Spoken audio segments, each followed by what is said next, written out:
are objecting to Dr. Pritchard's testimony for several reasons this afternoon at this stage of the state's case, and I would ask that the state proffer what it is that they anticipate having Dr. Pritchard testify to, and I will proffer my cross-examination as well so that the court is fully informed of the facts in order to rule on my motion to exclude his testimony. The state's position is that the court has already made a determination that his testimony is admissible. The only thing, there was a deposition taken that I initially thought was going to be additional fact-finding. There was some fact-finding, but Dr. Pritchard basically restated, when it comes down to what I was going to ask him, the exact same opinion. My redirect, or my cross-examination, the question was, is there anything substantially different on what you've already testified to? Answer, no, I don't think it's substantially different. In fact, I felt like I'm kind of saying the same thing that my first depo did, and specific to the bank video.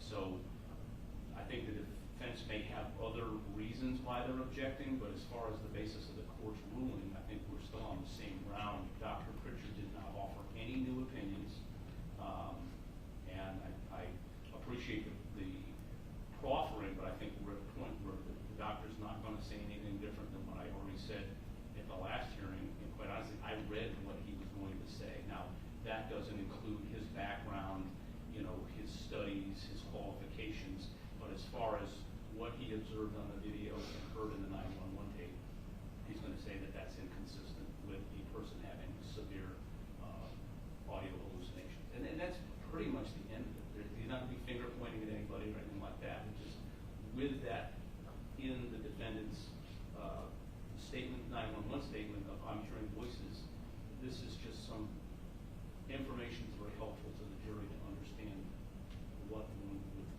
as a clinician, understand that to mean and manifest itself both behaviorally and emotionally. And that's the state's position. Okay. Well, I believe that it would be important for the court to hear the information because I believe that there are factual issues that need to be resolved.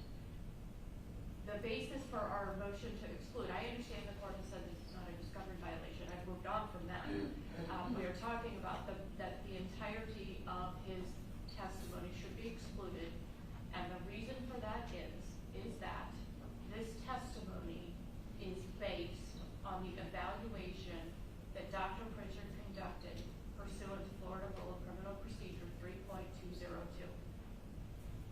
We know that his testimony is going to be based on that evaluation because he said so, I think it is 4 times that I asked him in the deposition on Wednesday. On page 13 of the deposition, counsel, this is page 13.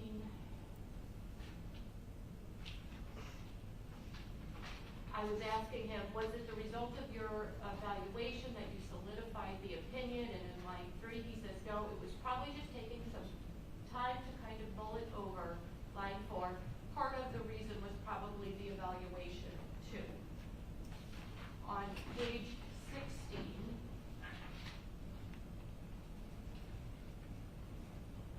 I asked line 13, you just said that you don't know what's real for the person other than what the person tells us.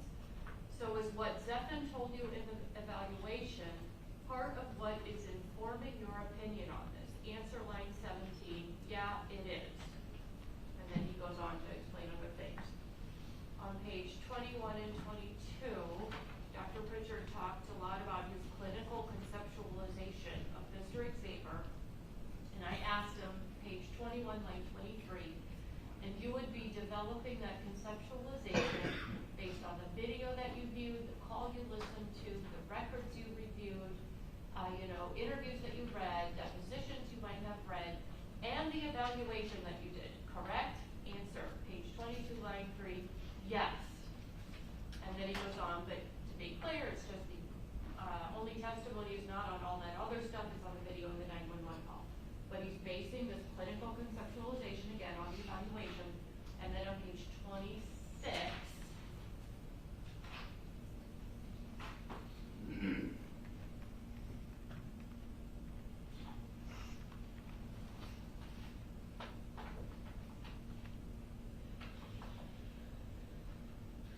page 26, line 1, Dr. Pritchard says, I've said it several times now that the emphasis in my testimony is only the bank video and the 911 call. I can't pretend like nothing else happened with me in terms of seeing other things. So there were 4 times in that deposition on Wednesday afternoon where Dr. Pritchard acknowledges and agrees that his opinion that the state is asking him to testify to now in their case in chief is formed in part on his evaluation. The problem with that is that Rule 3.202 allows for the state's experts to evaluate a defendant in a capital case after a conviction if the defendant files notice of intent to rely on mental health mitigation. If the defendant files no such notice, the state does not get to have those evaluations done. The case that I have presented to the court and counsel, Dilbeck v. State, 643 Southern 2nd, 1027 from the Florida Supreme Court from 1994, is a case that talks about sort of how we came to have Rule 3.202, and for many years the defendants argued in these cases that it is a violation of a defendant's Fifth Amendment right against self-incrimination to have these compelled examinations by state experts. And the court has said that Fifth Amendment privilege against self-incrimination is waived when the defense presents the mental health mitigation. So if the defense is going to present that, the state has to be allowed to have that examination so that they can properly rebut. And so it is only because of the defense putting the mental illness in question that the state gets to have that compelled examination, and the defendant waives his Fifth Amendment privilege. If we don't put on the stand next Monday morning evidence of mental health mitigation, that Fifth Amendment privilege still attaches because we haven't actually presented it. So to allow Dr. Pritchard at this point in the case, prior to us putting on that mental health mitigation, to testify about the results of that evaluation is a violation of Mr. Xavier's Fifth Amendment privilege against self-incrimination, as well as a violation of due process. If the state had hired an expert and timely discovered it of someone who was going to get on the stand and testify, I watched the bank video, I watched the 911 call and listened to it, and it is my opinion, based on those viewings, that whatever it is the state wants them to say, that, and I don't mean that pejoratively, I mean whatever their opinion is going to be, I don't see anything consistent with somebody having hallucinations. If they hired an expert to do that, who had never evaluated Mr. Xavier, who did not need the evaluation to come to that opinion in the way that Dr. Pritchard has used the evaluation to come to his opinion that the state is asking him to testify to, if they had done that, if they had a clean expert, no contact with Mr. Xavier, not reviewing all of his records, we would be in a wholly different situation, and I would not have this motion to even raise. The problem is that the expert the state is seeking to have this testimony come through does have the information from Mr. Xavier that they were allowed to get when Mr. Xavier waived his Fifth Amendment privilege because of the intention to present mental health mitigation. If we decide Monday morning to not present that mitigation, the state is going to have been allowed to use the information that they gained as a result of that notice, and it will have been improperly placed before the jury before we have ever made that decision to actually present it. This is analogous to a case in which, in an insanity case.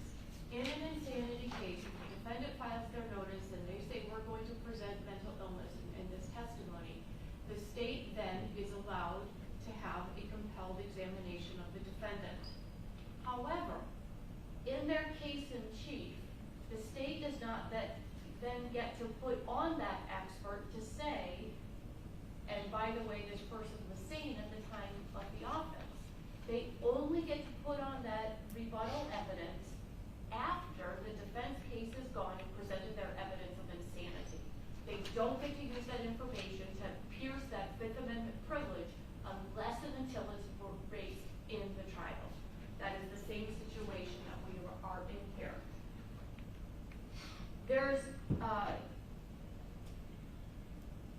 no way for the defense to cross-examine Dr. Pritchard on this opinion, that his opinion is that Mr. Xavier is not hearing voices, that when he says he's hearing voices, that he's not telling the truth because he doesn't really hear the voices. That's Dr. Pritchard's opinion. For me to cross-examine Dr. Pritchard on that issue, I have to present to him records that we disclosed to the state as part of our discovery back in December. I have to disclose and cross-examine him on records from St. Joseph Regional Medical Center from February 21st of 2014, wherein it is documented, and these are records that the state provided to Dr. Pritchard, that it's documented that Mr. Xavier says he's hearing voices, where it's documented that the voices call his name and that this has been occurring for several years. I have to be able to cross-examine Dr. Pritchard on the records from Michigan Behavioral Health from February 21st of 2014, where it says the patient indicates he is hearing voices, and where it says that there are command hallucinations calling his name. I have to be able to cross-examine Dr. Pritchard on the documentation from Michigan Behavioral Health, where it says from February 22nd of 2014, with Dr. Rasker as the physician, he stated he has been hearing voices. So, and Dr. Stilson's record from February 21st of 2014, where it says the patient admits he's hearing voices. And the record from St. Joseph Regional Medical Center from February 21st of 2014, where it says auditory hallucinations, patient states for a while now he's been hearing voices. Mother says he told staff member at BHC he was hearing voices. There are all these instances from the records that have to do with the mental health litigation or the defense case presentation that have to be presented to Dr. Pritchard in order to cross-examine him. This is opening a whole area that is not proper evidence to be in front of the jury at this stage. But if the state is allowed to elicit this opinion, then I should certainly be allowed, and that's why I suggested that the proffer would be appropriate so that the court could hear that this is where I would need to go with my cross-examination in order to defend against this testimony.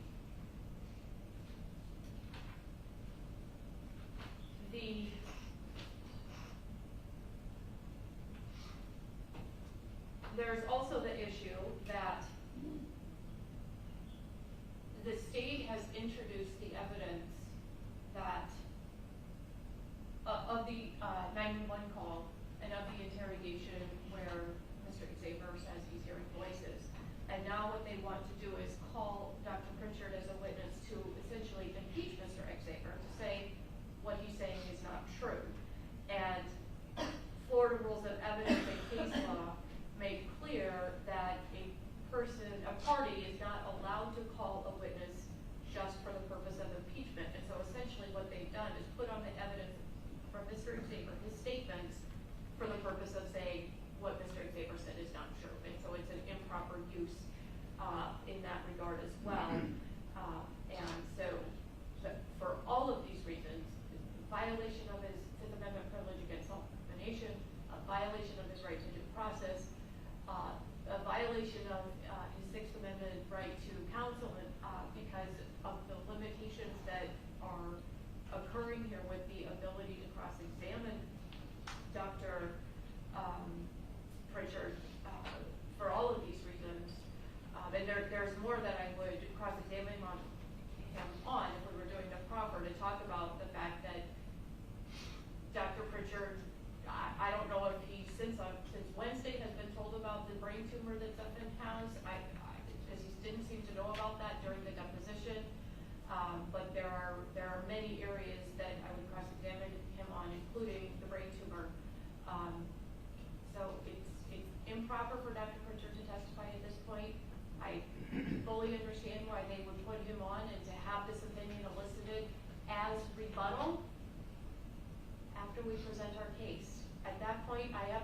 objection to Dr. Pritchard giving this opinion.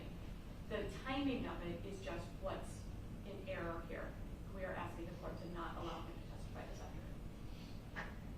Judge, the first thing I want to say is we have litigated this issue. There is nothing new that has come up. I want to address a couple of things that I think, once again, were blurring befores and afters, okay? The defense talked about the fact that there were medical records from 2014 where the defendant said he could hear voices, etc. What we're talking about with Dr. Pritchard's testimony is at that time, meaning when he walked into the bank, shot the women, and called 911. Not whether he's ever had voices in the past, not whether he had them in 2014, it's documented in a medical record, 2013, it's at that time. And Dr. Pritchard is not going to come in and say that Zephyr Xavier is lying. He is going to say, I reviewed the tapes, or the tape, and the 911 call. Keep in mind, the state has to prove cold, calculated, and premeditated. And the defendant, we had to play the tape because that's part of the evidence. We're not hiding anything. And he said, oh, it was the voices that made me do it. And they were so compelling, they made me shoot 5 people.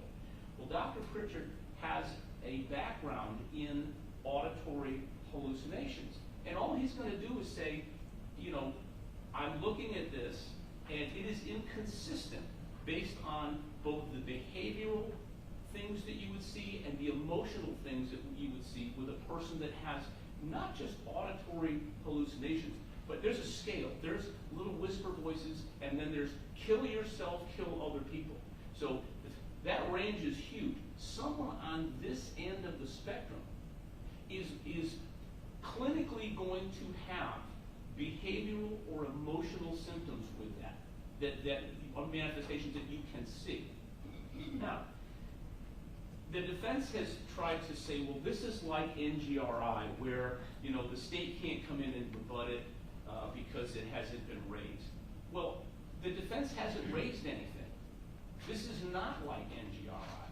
NGRI does not exist until and the state can't talk about it until an expert or somebody goes up on the stand to the defense and says, I believe he was not guilty by reason of insanity, and here's my professional opinion on why. The state gets to rebut that. This is a thing that happened in this case. It is a piece of evidence that shows that he went in and did this in a certain physical way.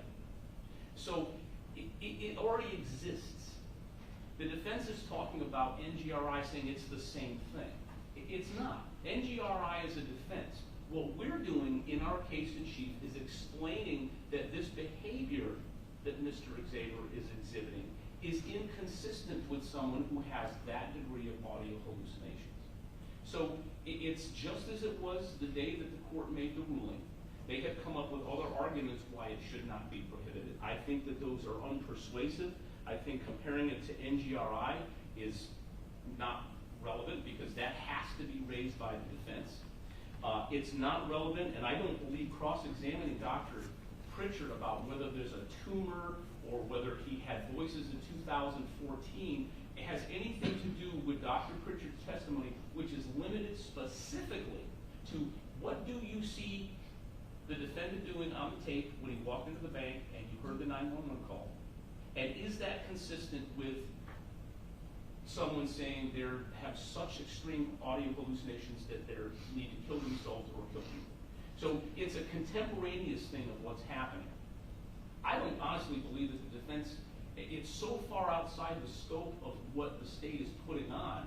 They're trying to, I think, it's like they're creating this issue by saying, well, I want to go in and talk about, did you know he had a brain tumor? Did you know he was in the hospital? Did you know he had these voices in 2014? It doesn't matter whether he did or he didn't. It is an explanation to the jury that explains that he said it to the police, and now they need to weigh, well, did he really or didn't he? Well, our job is to say, here is evidence for you to consider that this is inconsistent with somebody. In other words, he acted in a cold, calculated, and premeditated manner. And that's what we have to prove. And it is not, I will say as far as the defense's deposition, I think the court is well aware if you ask a question a certain way and keep adding phrases or words. Well, this was based on your review of the tape, and then I won't call on your evaluation, and get that mantra going. I asked Dr. Pritchard, knowing that that's what had happened in his deposition, is the evaluation relevant to you at all? Does that have anything to do with it? It's what you see on the tape and hear on the 911 call. He didn't need any information from Mr. Xavier to make that observation. It's not based on that at all. Now, he was honest and said, look, I've seen a lot of stuff, but this is what I'm focusing on is these two things. I think it was an honest answer. But we're not going into anything that has to do with evaluation or any information that was found in that evaluation. It is simply just explaining what the court has already ruled on as relevant to the state's case in chief. And it's a factual thing, and it's specifically related to the observations of January 23rd, 2019.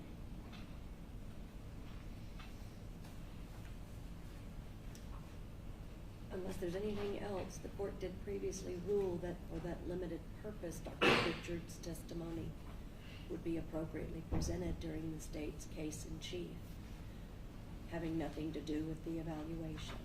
You cannot discuss the evaluation. That doesn't come into play. And with regard to cross-examination, defense is opening the door if you go into all of the other things. With regard to his background, if you choose not to put on the mental health mitigation, that I don't want to tell y'all how to run your cases, but for the limited purpose that the state intends to introduce the evidence or the testimony by Dr. Pritchard, that should be allowed because their burden is with regard to cold, calculated, and premeditated. They're unable to meet that burden, then they're unable to meet that burden, but they should be given the opportunity to attempt to meet that burden. So for purposes of this witness and for the limited purpose of the not the evaluation, but his testimony regarding his observation of the 911 and the bank surveillance video, his opinion is permissible for that limited purpose. I guess my question is, before we get the jury in here and have to take a sidebar, the state has, obviously the defense can cross-examine Dr. Pritchard, but to bring in what I believe would be other mitigation before the state's case in chief is finished, i.e. talking about gliomas, which the state disputes, the fact that he has reported in medical records in 2014, which of course is now 5 years after that. The state would have a relevance objection to that, and I just think that that's something that we have any preliminary thoughts on the court on, because that does, drive things kind of sideways.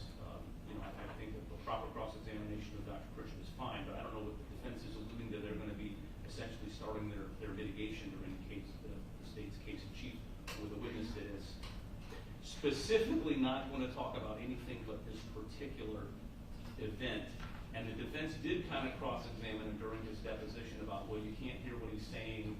How do you know this? I think that's appropriate cross-examination, but gliomas and the ethics book for the American Psychiatric Association and all this other collateral stuff, I just want to make that aware that the state objects to what I would consider to be things that are completely beyond the scope of the direct examination. And while there is a wide latitude of cross-examination, bringing up topics and subjects that are not relevant to specifically what this witness is being limited to testify to. That's all it is this limited piece. The state would present an objection if that's what the defense intended to do as a result of the portion.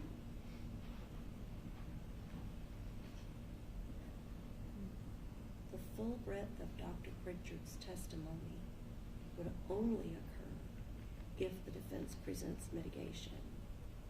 And so timing is, you are correct, timing is the point with regard to the full evaluation, the interview of, or the examination of the defendant, the evaluations that he did, and the full gamut of that person as a rebuttal.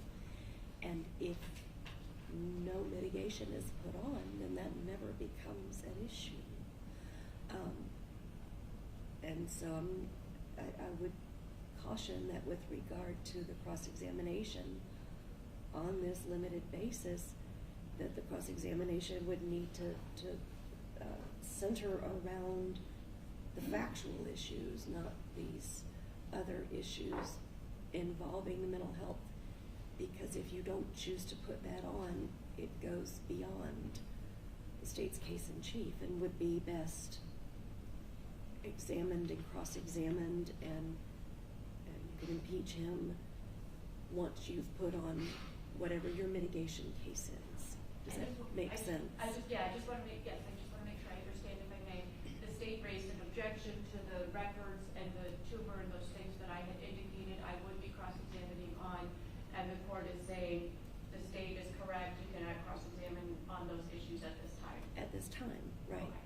So the state is putting on rebuttal of my mitigation, and I am not allowed to present the mitigation at this time, and I need to. I don't see it as rebuttal. I understand. For record purposes, I need to make sure that it's clear that I may not be able to cross-examine this witness at all, given the limitations that are placed on me at this point. And given those limitations, this is again, I would renew the Richardson issue and request that I presented on Monday, which is that because we did not know until Friday that Dr. Pritchard was going to testify to this opinion, and the reason I know that we didn't know that until Friday is because that's what Mr. Johnston told me, but also Dr. Pritchard testified in the deposition that he was not asked to give this opinion until last Friday, therefore I couldn't have known about it before last Friday, that we would have hired our own expert to come in and rebut Dr. Pritchard's testimony so that we could present rebuttal to this opinion without going into the mitigation. We are not able to do that now. We do not have an expert to rebut this opinion. We do not have a way to rebut this opinion at this stage of the trial, and that is severely prejudicial to the defense. So I understand the court's ruling. I just need, for our record purposes, to make sure that we have presented that argument. And for the record, if Dr. Mackless or one of the other doctors comes in during their case in chief and says, no, I think that this is a sign of that what we see in the video is absolutely positively what an expert would say is evidence of an audio hallucination, I don't have any problem with that. And therefore, they have then rebutted Dr. Pritchard's testimony for that. So I don't think there's any limitation on that whatsoever. They have psychologists, psychiatrists that are capable of rebutting that claim. So I imagine that they would, but for purposes of the state proving their case, I think the court has made the correct ruling. Is there anything further before we bring in our jurors? Nothing from the state. Anything else from defense? No, I was just saying. Oh, I'm sorry. Sorry. We'll go get our jurors, see if they're ready, please.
All rise for the entrance of the jury.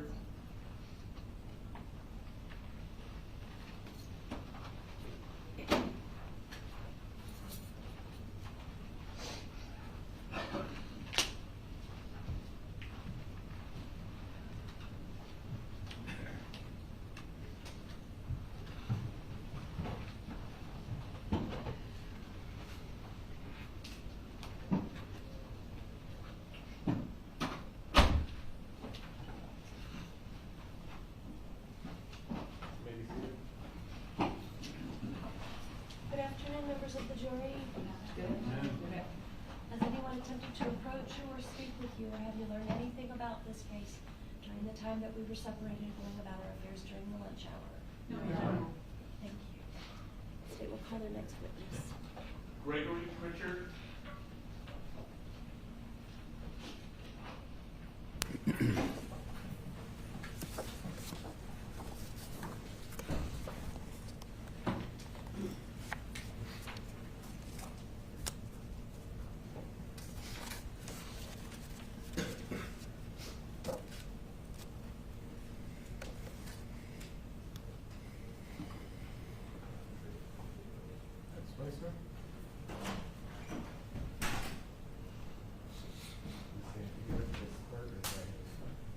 Do you swear or affirm that the testimony you are about to give is the truth, the whole truth, and nothing but the truth, so help you God?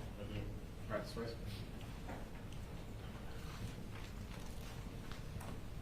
Thank you, sir.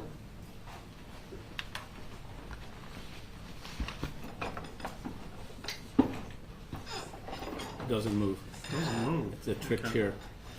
Stay here. All set. Would you please introduce yourself to the jury?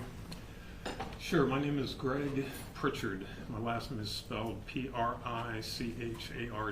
I'm a licensed psychologist in the state of Florida. And how long have you been a licensed psychologist in the state of I Florida? was licensed in 1996, so 28 years. 28 years. 20 years. Now, tell us a little bit about what your background is as far as your education, as far as what your education is as far as being a psychologist. Sure, I graduated from University of Florida in 1989 with a bachelor's degree in psychology. I then did my graduate work at Forest Institute of Professional Psychology, received a master's degree in clinical psychology in 1992. 1994, I completed my academic work for my doctorate degree. And in the state of Florida, they require a one-year internship to receive a doctorate degree. So after finishing my academic work in 1994, I did my internship at Florida State Hospital in Chattahoochee. So when I completed the internship, I was awarded my doctorate degree. Graduated magna cum laude with a specialization in assessment and diagnostics. That was my academic specialization. So after the internship at Florida State Hospital and receiving my doctorate degree, Florida State Hospital hired me in 1994 after completing the internship. Remained at the hospital for 7 years doing various things, working with civil, chronically mentally ill people at the hospital, forensic individuals, people in the criminal justice system that were committed to the hospital, intellectually disabled civil people who were at the hospital, so a number of things for the 7 years. And during the 7-year period at Florida State Hospital, I had a one-day-a-week private practice. I was doing forensic work privately. In 2001, I resigned from the hospital. I've been doing full-time forensic private practice since then. Okay. So let me ask you about a concept or a set of words called auditory hallucinations. Is that something that is a word that's used in your area of psychology that you practice in? Yes. And in layman's terms only, could you please explain to the folks what an auditory hallucination is to an individual? Yeah, so an auditory hallucination it's considered a psychotic symptom. So when we say psychotic symptoms, we're basically talking about one of two things, either a hallucination or a delusion. So when we talk about auditory hallucinations, it's considered a psychotic process. And what that means is the individual is misperceiving. Okay, they're perceiving something that is not real. So when we say auditory hallucination, they're perceiving by hearing something that is not real. excuse me, which makes it a misperception, and that's what a auditory hallucination is. Okay. Is there I don't want to call it a body of information, but during the course of your 20-something years doing this, is this something that you've come across in your clinical work at the hospital as well as in your forensic work subsequent, this concept of an auditory hallucination? Yeah, regularly when we, clinical psychologists, forensic psychologists working with the mentally ill population, we see individuals with auditory hallucinations on a very regular basis. Okay, and so you're familiar with sort of the characteristics of audio hallucinations? Yes. And you've dealt with them for many years? Many, many years. All right. So what I'd like you to do for the folks in the jury is explain to them, are all auditory hallucinations the same, or are there degrees, kind of one end of the spectrum or the other? And Yeah. help explain how. Sure, they can vary. Auditory hallucinations that one individual may experience may be very different than auditory hallucinations that another individual experiences. And basically they're on a spectrum. So some auditory hallucinations they're fairly mild and benign. In other words, they don't really impact the person's life significantly because they are mild and benign. For example, a mild and benign auditory hallucination might be an individual who, hears a voice talking to them, but it's not derogatory. It may be encouraging. It may even be funny. Sometimes auditory hallucinations by some people are experienced as humorous. So that's kind of a mild one where it doesn't really affect the person's life too much and the people around them too much because it's fairly mild and benign.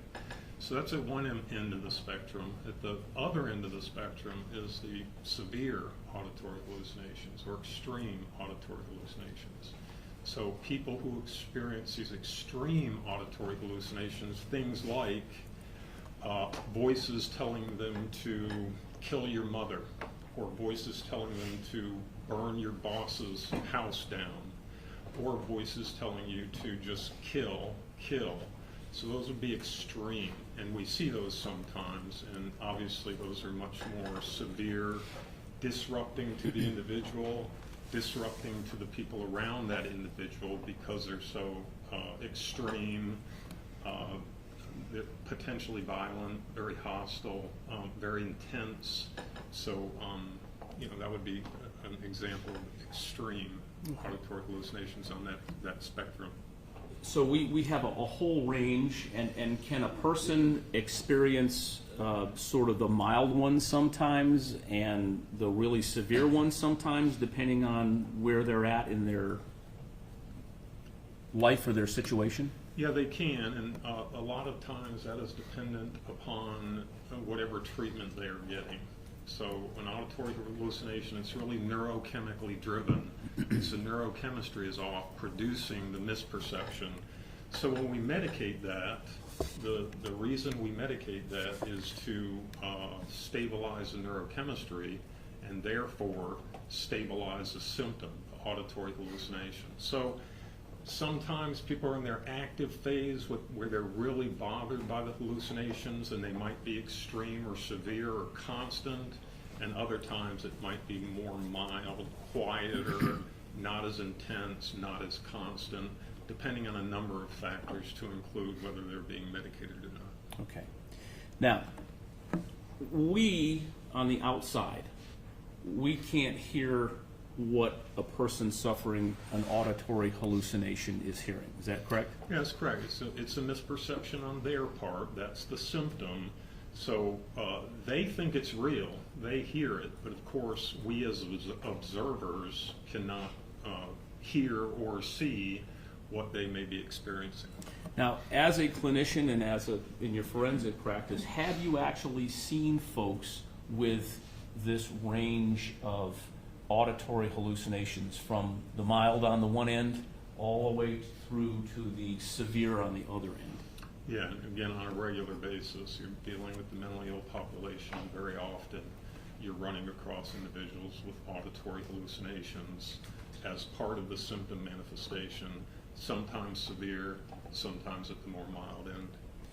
Now, obviously, you as the doctor can't hear what they're thinking they hear, but are there ways that you, as both a clinician and a forensic psychologist, can kind of observe a person's behavior or their emotional state and help determine whether or not, what the level of the intensity of that auditory hallucination is on that scale? Right. And I'll start with behavioral. Well, yeah, I mean, it's because we can't see it or hear it. They're just saying this is what I'm experiencing. So clinically, we look for cues. We look for indications from the person's behavior, outward, observable, objective behavior, and their emotions, the emotions they express, to better kind of characterize or get an understanding of that person's experience, whether it's mild or severe, whether it's real or not. So we look at those behavioral indications and those emotional indications, because auditory hallucinations, just the voice, it doesn't occur in a vacuum. Okay, so these people, when they're experiencing that, they think it's real, so they hear the voice. There's emotion attached to that. Okay, and there's also other behaviors that are attached to that experience as part of the auditory hallucination experience. So you mentioned behavioral. One of the biggest behavioral indicators of a person experiencing auditory hallucinations is they get distracted. Okay, so imagine they're hearing this voice in their head or outside their head, but they're also trying to engage in their environment with real people in some way. Okay, kind of like talking on the phone, and you're trying to engage with that person on the phone, and then you have one or two or more people who are also trying to engage you. How distracting that would be. It's the way it is often with individuals with auditory hallucinations, especially on the severe end. They hear these things and they're trying to engage in their environment, and it makes it very distracting and confusing for them. So in other words, they're not really able to stay focused and engaged because of that distraction. Well, we've just talked about some behavioral indications. Tell us about the emotional indications that clinically or forensically you would help you make your evaluation. Right, again, it's not just the voices, it's emotion attached to it. So kind of the way to imagine it is they think it's real. So imagine that this is really happening to you and you really believe it's happening to you. Again, say on the extreme end, the voices are telling you your mom's trying to poison you, you need to kill her. So there's emotion attached to that. If you hear those voices and you believe those things are real, so what you're going to generally see is emotional response based on whatever the auditory hallucination kind of is dictating or saying, or kind of the flavor of that auditory hallucination. If it's extreme and violent, for example, you would expect the emotional response to be in line with that. So for example, agitation, very serious agitation, or very serious anxiety. Distress, just emotional response. Fear is a common one. They're scared. It's scary. It's usually terrifying to people who are experiencing it because it's so confusing, so compelling, and so intense. So those are kind of the emotions that are attached to auditory hallucinations often that you will be able to observe as a clinician. Okay. And some of the things that you're talking about, do those tend more toward the severe end of the spectrum? They do. Sometimes in the mild auditory hallucinations, more benign ones, you'll still catch some things like distraction, or perhaps they're giggling, when they don't really have any objective reason to be giggling. They're giggling at the hallucinations. you'll see that some, but it's much different on the extreme end because, again, it's such an intense auditory hallucination that's, it's very compelling and frightening and scary and weird, and the emotions will be obvious in those instances. Okay. Now, in this case, did you have an opportunity to look at the bank footage, the videotape from the bank where Mr. Xavier entered the bank and then committed these homicides up until he leaves the bank area and goes out of camera? I did. I saw it multiple times. Did you also have an opportunity to listen to the 911 tape where Mr. Xavier calls the 911 operator and begins to converse with the operator? I did, yes. All right. And in looking at and listening to those, you've just had an opportunity to tell us a little bit about what you would expect as in your field, what one would expect to see. And my question in general, and we'll look at the tape in a minute, but is Mr.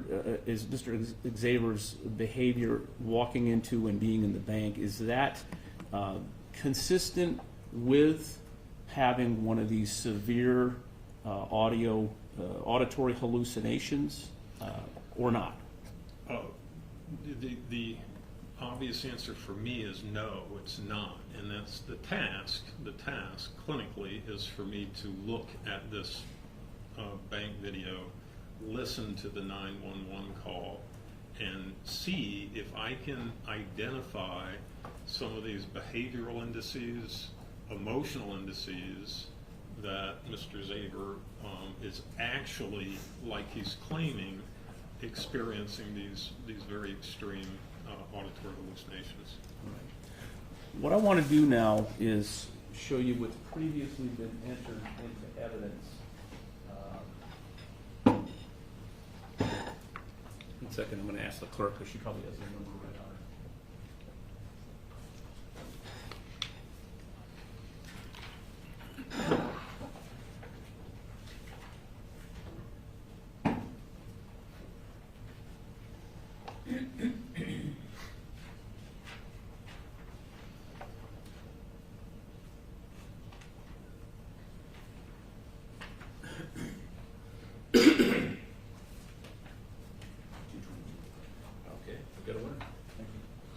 I'm going to show you the beginning of publication exhibit 222 with the assistance of counsel. All right, I'm going to pause that for just a second. Go ahead. Can you see that, Doctor? I can, yes, sir. Okay. Always the first question. If you can't see it, it doesn't matter.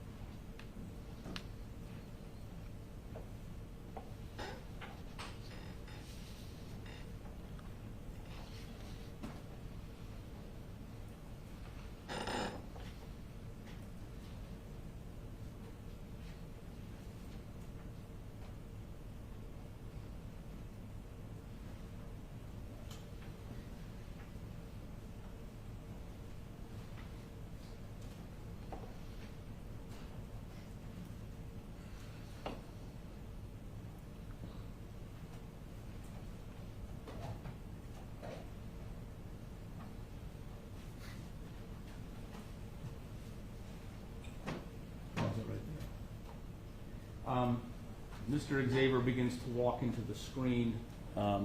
Anything about him looking toward the vehicle that's leaving where the male customer has left? Yeah, I mean, the impression is kind of, he's attending to this person who's exiting the bank and backing out. He appears to be paying attention to that, not to anything else. It doesn't tell us too much because it's just kind of a brief clip. But He appears to be attending to the male customer, the patron who left the bank, got in the car, backed out, and here comes Mr. Zabel. And I guess what I'm kind of talking about as far as the behavioral indicators you talked about, there was a distraction, like you would be either, well, you might not be noticing things. Yeah, wouldn't be attending to this out here because you're attending to these voices who are screaming at you, telling you to do these horrible things. So that's the contradiction. Good.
Now, Mr.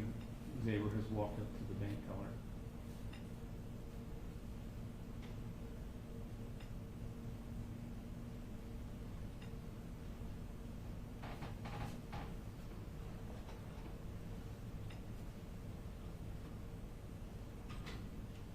Close that. So, in that clip where Mr. Zaber approaches the bank counter, is there anything in that either behavioral or emotional indicator that he is having a severe or a auditory hallucination? Yeah, what I would say is, kind of the clinical expectation, again, knowing what he will say on the 911 call about these severe hallucinations that are constant and screaming at him. My clinical expectation would be to see, again, some kind of emotion attached to Mr. Zaber walking into the bank and walking up to the teller. Okay, so, fear, anxiety, agitation, some facial features that suggest he's confused or, that he's kind of having a moment of reckoning because these voices are screaming at him.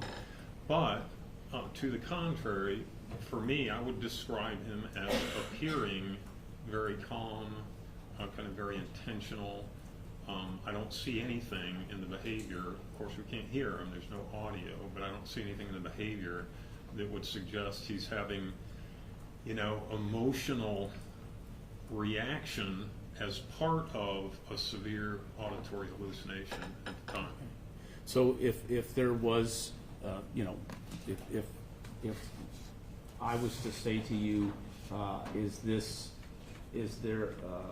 consistent with a severe auditory hallucination that are saying things like kill this person or kill yourself, things that you kind of mentioned, is that consistent or inconsistent with that extreme auditory hallucination? I would say it's grossly inconsistent. We're not seeing, or I'm not seeing, what I would expect to see clinically from somebody who's, being tormented by these voices, as Mr. Zaber is claiming.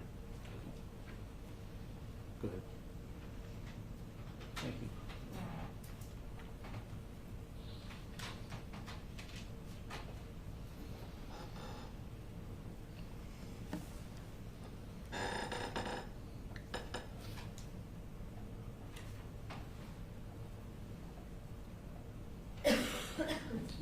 we've just seen a clip where Mr. Xavier is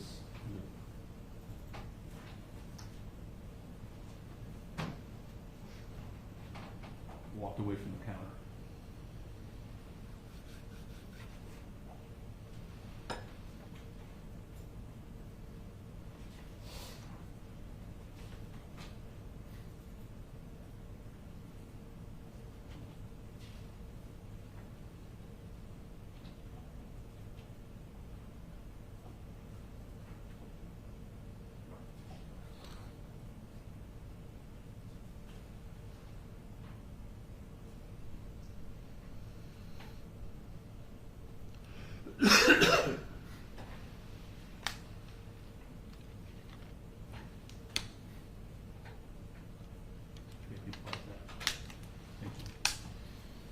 Now, we've just seen Mr. Xavier walk away from the counter with the bank tellers walking to the common area there, and then one lady going in, apparently locking the doors. Tell us, again, clinically, if this behavior is either behaviorally or emotionally consistent with having a severe auditory hallucination.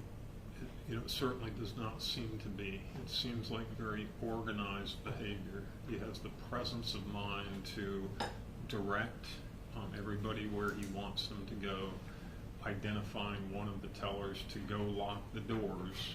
So I ask myself, when I'm looking at this, is the hallucination that he's claiming telling him to tell the woman to go lock the doors, or is that Mr. Xavier making an independent decision to make that teller go lock the door?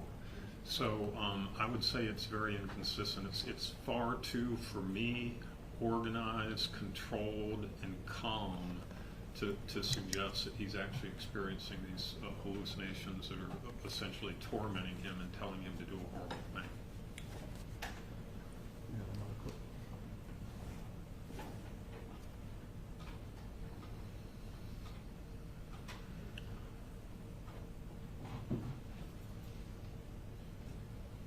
Now, this is the clip of Mr. Xavier with all 5 women.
Can we pause it there for a minute?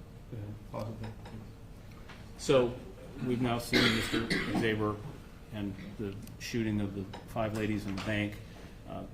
Anything either behaviorally or emotionally indicative of or consistent with someone having a auditory hallucination that would be encouraging that type of behavior? Right now, it does not appear to me that that's the case. And notice, which I notice, is that Mr. Xavier had them pat themselves down before he had them lie down. So again, what comes in my head is that voices telling him to ask the tellers and the victims to pat themselves down, or is that Zephan Xavier asking them to pat themselves down, independent of any kind of misperception? So that was interesting to me. Again, very organized, tells them exactly what to do. Not much time has passed. He comes in and gets things done, gets them to all get in one place and lie down after they pat themselves down, and then did what he did. One other thing I noticed is, so I mentioned moment of reckoning earlier, that he actually comes in the bank and he's, going to do this and claiming that the voices are telling him to do this. Well, the real moment of reckoning is when he shoots Miss Lopez. So he's actually following through with this extreme, severe, destructive hallucination telling him to kill people. So he shoots Miss Lopez initially, and I don't see any fear at all. Maybe retreat, maybe screaming, maybe some anxiety, something of emotional response, because he's responding to, as he says, auditory hallucinations. But you don't see that. You see a very controlled, methodical shooting Miss Lopez, then shooting Miss Cook, the second person in the line, and then at the end you see Miss Watson move. He gets a little closer to shoot and continues shooting all the victims. So again, very controlled, very methodical, no response from Mr. Zaver, emotional response that you would expect clinically when he's actually engaged in this horrific behavior because these voices are telling him to do it.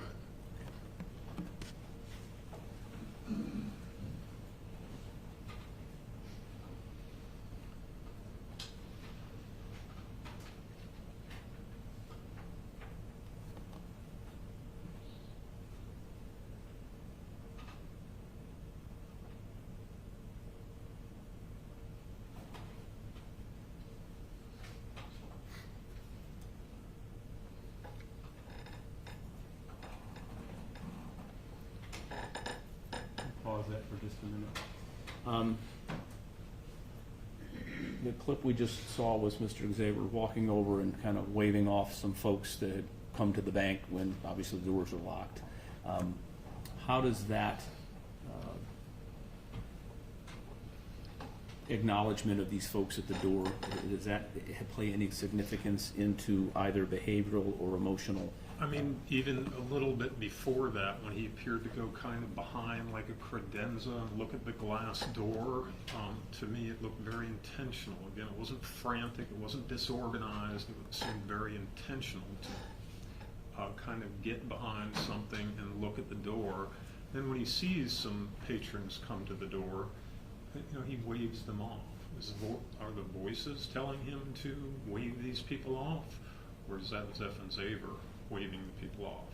So I didn't see anything that was frantic, what you would expect given what just happened, given what he's claiming about these severe, again, tormenting voices that he says he's hearing.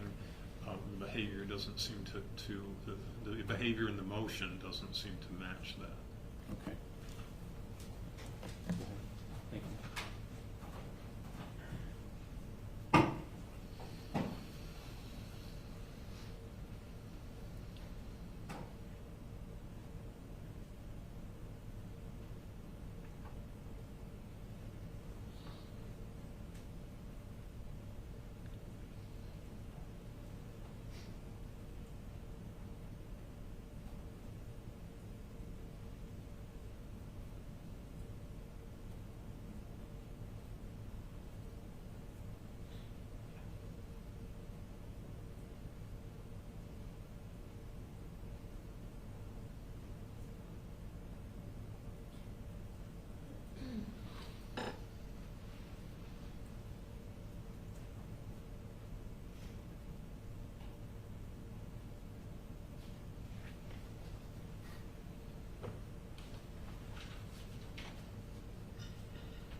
Pause that for a second. So in that clip, Mr. Xavier comes back over and shoots again. And my question is, do you see anything during this kind of return that is consistent with that severe and auditory hallucination? No, and he makes a 911 call, so he's on the phone. And I'm going to get to that in a second. And he circles back and comes back to the victims and shoots at least a couple of more times. So then my my clinical question is, again, are the hallucinations telling him to go check on the victims? Are the hallucinations telling him to call 911? I think very unlikely that that's what was occurring, and again, he still seems not frantic, not fearful, fairly calm and intentional and controlled and organized in what he's doing. Okay. Now, we don't have this queued yet, but you did indicate that you've heard the 911 tape where Mr. Xavier does tell at some point, does talk to the 911 operator and say there were voices and things of that nature. Yes. But the beginning of the 911 call, we can sort of see Mr. Xavier on the phone. And the jury's heard the 911 call. But now you have both what we can see and you can also hear things. So up until now, it's more or less looking at the behavioral indications and or the emotional indications. And I think you're saying here that those, both behavioral and emotional indicators are not consistent with someone experiencing this kind of a extreme auditory hallucination. Now, if you add the beginning of the 911 call with Mr. Xavier engaging the 911 operator, you have a little bit more information to put together. Yeah, it's really helpful. It's really helpful because now with the 911 call, you have audio, right? So before that, we can only see. I don't see any behavioral emotional response from him. Let's see when he makes a 911 call if we hear an emotional response from him consistent with what you would expect if he's hearing these extreme voices. And let me ask you, from having heard and listened to that 911 call, does that support your observations about inconsistency with hearing or having an extremely severe auditory hallucination based on the tenor of his voice and the conversation? It does support it. It's fairly remarkable in my mind that with the 911 operator, he's so calm. He's so calm. There's hardly any emotion at all. Initially, it's 911, what's your emergency, from the 911 operator. 911 operator asks some basic questions. Where are you at? He tells the 911 operator, what's the address? I don't know. It goes on like that a little bit, but so calm and patient with the 911 operator when she's trying to get this data and asking questions, calm and patient.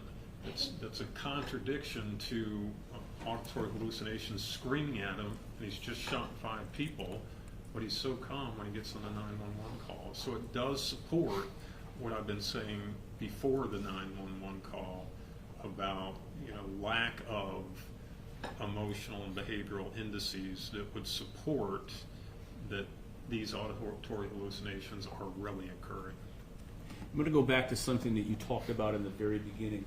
We're talking about people have a range of auditory hallucinations. Mm-hmm. I think in the beginning you said on the one end they are they're relatively minor. They can be funny, but they're not overpowering. And then you said, but on the other end, you can have a very extreme auditory hallucination. I think your example was kill, kill, kill, or go burn down somebody's house. The subject matter of yelling and demanding and stuff. What we've seen and what is occurring during the 911 call, does, just so we're clear, that is on the extreme side of an auditory hallucination that would make you do this type of behavior. That's an extreme one. You'll have to ask again. I'm not sure what you're I'm trying to say that when you talked about this range, the activity or the level of auditory hallucination it would take to do this type of activity, that would be on the extreme end. Yeah, I mean, if sometimes you see it, and we have to, understand it's very rare. It's very rare for people with severe auditory hallucinations to act out violently against other people. We don't see it a lot, but When we do, and it's legitimate auditory hallucinations, the severe ones that really cause kind of destruction or pain or death or whatever, yeah, that would be, we see that sometimes. And if he was responding to auditory hallucinations, it might be consistent with something like this. Okay. And at this level, would you expect, and I think you testified to this, but you would expect to see either behavioral indications or emotional indications or both? It's going to happen. It's going to happen. They're experiencing these things and they think they're real. So they're not separating, intentionally separating the emotion from those auditory hallucinations. It's part of the auditory hallucination experience, that emotional component. So it all goes together. They're hearing the voices, they're getting very distressed, disturbed, etc. So, what we see here, including the beginning of that 911 call, behaviorally and emotionally, it's very inconsistent with the claim of severe auditory hallucinations.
While this is playing, I want to ask you, there's a point at which Mr. Xavier appears to get down next to the desk and squat down like this and put the gun up against his head at some point. When you watch the tape and you listen to the 911 call, and they were kind of there at that point,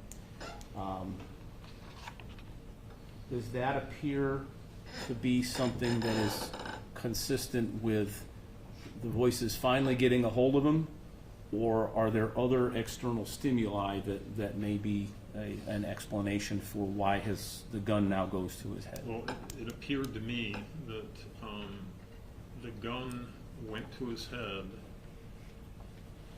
contemporaneous with the police arriving at the door. So he tells the 911 operator, he sees the officers coming, the gun goes to the head. So, is he putting the gun to his head because voices are telling him to put the gun to his head, or is he putting the gun to his head because officers are arriving and that might keep them at bay for a while? And there's one other thing I didn't mention that I'd like to mention. Yeah, go ahead. On the beginning of the 911 call. It's really interesting dialogue, from the outset of the 911 call.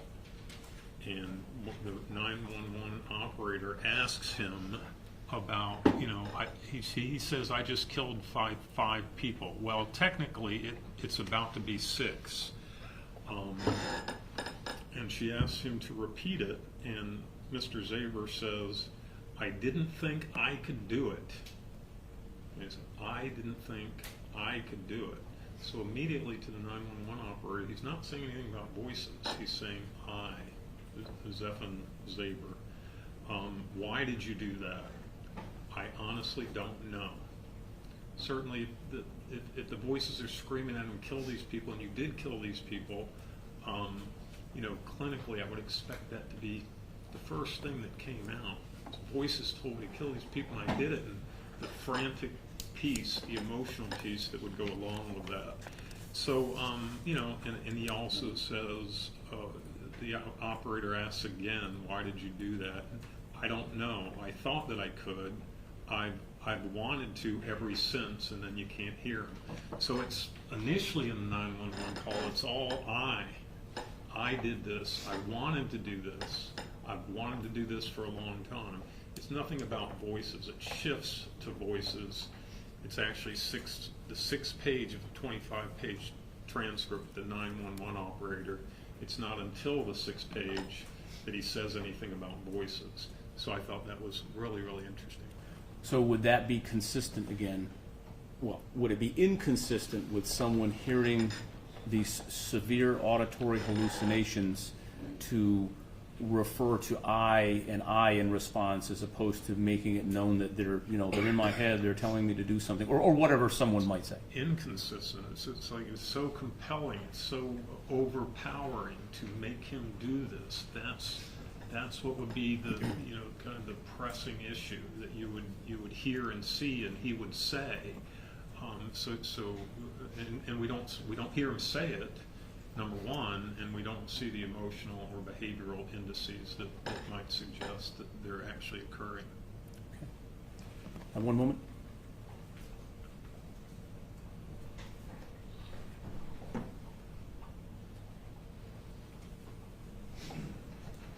I don't have any other questions for Dr. Pritchard. Thank you very much, sir. You're welcome. Thank you. Examination.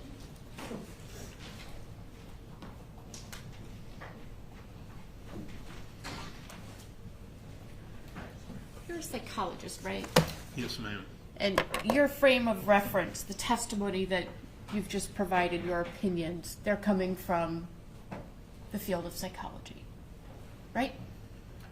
Yeah, field of psychology in terms of like understanding mental illness, diagnosis, symptoms, things like that. Right. Mental illness, that's your field. Yes, that's a big part of my field. We also, it's forensics, so we deal with mental illness. We deal with, feigning as well in the forensic environment. So real mental illness, individuals who are claiming mental illness, those kinds of things. You're not a medical doctor, correct? That's correct. You haven't been to medical school. Correct. You are not a neurologist.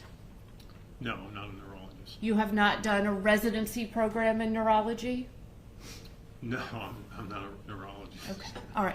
So your opinion, your frame of reference for the opinions that you've given to the jury are psychology. They're not medical, or what a medical doctor might say, correct? That's correct. They are psychologists. Yeah. And they're certainly not what a neurologist might say. I don't know what a neurologist would say, but yes, it's from a psychological standpoint. Okay.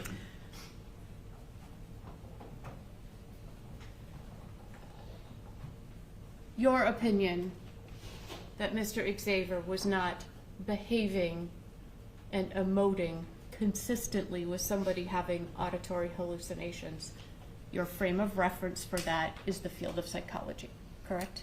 Yes, severe auditory hallucinations, I would add, but yes, my frame of reference is psychology. And in psychology,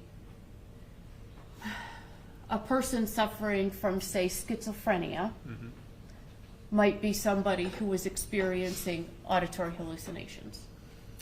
Yes, schizophrenia is one of the psychotic conditions. So, in other words, schizophrenics experience hallucinations or delusions or both, yes.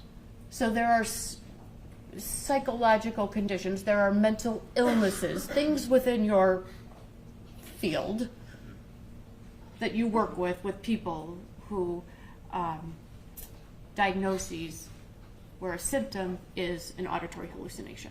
Yes.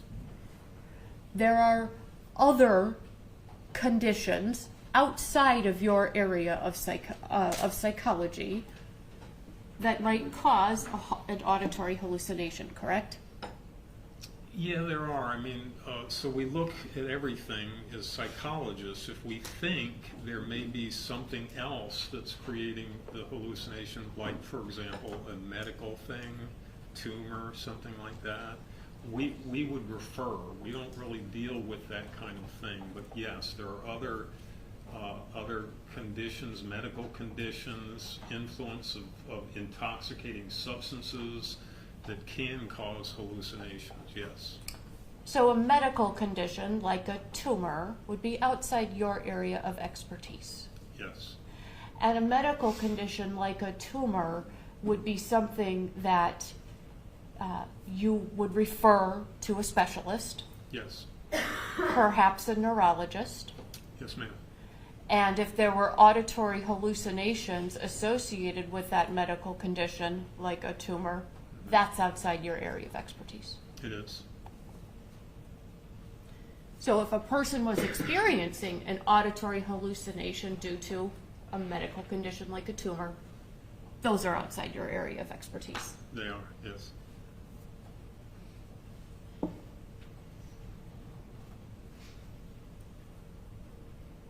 Can you diagnose somebody with an auditory hallucination just by looking at them?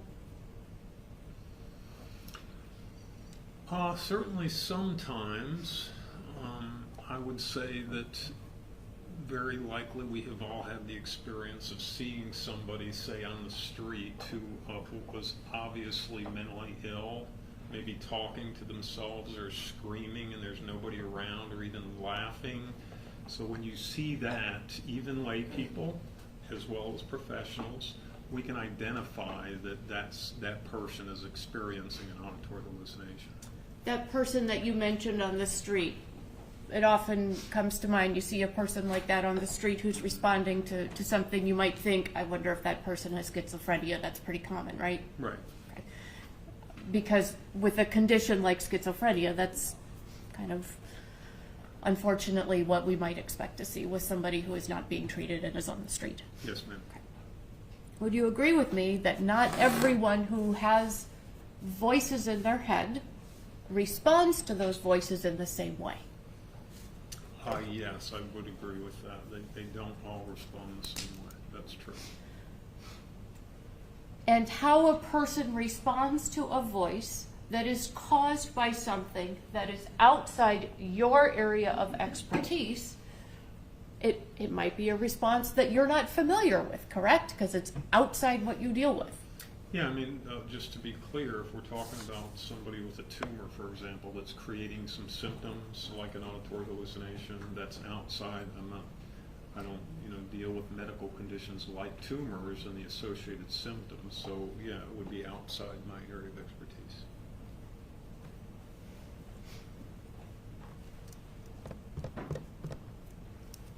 You talked about Mr. Xavier appeared calm to you, he appeared organized. You said, I don't see any behavioral manifestations of these voices that he's claiming, right? Right. Would you agree with me that shooting a person is a behavioral manifestation of a voice saying to shoot a person? Yeah, you're talking about just the behavior that we're trying to analyze that behavior beyond that act Right. of shooting the person, Yeah. right? Right. Right, so we're seeing what's associated with that shooting the person. What emotions are associated with it? What would you clinically expect to see with a person who has those horribly tormenting hallucinations occurring that's essentially making him, I'm not responsible, the voices are telling me to do this. It's very distressing. So yes, I would say that the behavior of shooting a person could be in association with a real hallucination, and that's part of my analysis, is the behavior of shooting these 5 people because of hallucinations like Mr. Xavier is claiming or not. And that's, so I take it out a little further. Okay, but the bottom line to my question, which was, is shooting a person a behavioral manifestation of a voice saying to shoot somebody? The answer is yes, right? Well, certainly not every time, but it can be, yes. It can be. Sure. And in fact, Mr. Xavier shot 5 people, correct? He did. Okay. The emotional response that you just wanted to talk about again in response to my question, that emotional response that you're expecting to see, that is from within your field of psychology, right? It is. The response that a person with the medical condition may be different than what your area of expertise is. Yeah, sure. It could be, yes. There's no audio on the bank surveillance video, correct? Correct. So you do not know what Mr. Xavier was saying while he was inside the bank. Yeah, nobody knows what he's saying. I think you see his mouth move some, like he's directing the tellers, but we don't know what he's saying. Would you agree with me that there is a stigma associated with having auditory hallucinations? I would agree with you. A person may not want to admit auditory hallucinations because of what society might say about them. Yeah, it happens, and I've seen that happen more than a few times.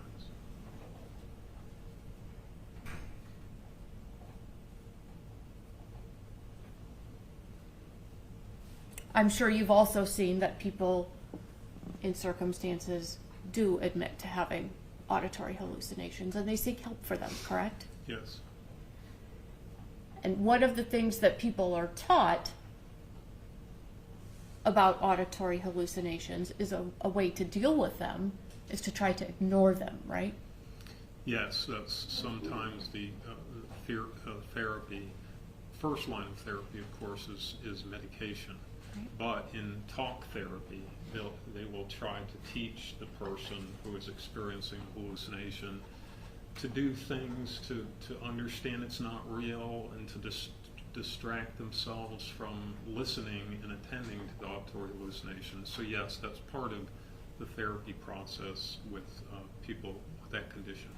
And a person may try to ignore the voice and not outwardly respond to it, not have an outward manifestation of what's going on inside their head. Yeah, they will try that sometimes, some successfully and some not, but yes, they will try that. Because if a person has that outward showing of what's going on inside their head, then it would become perhaps apparent to other people what is going on with them. It would become apparent.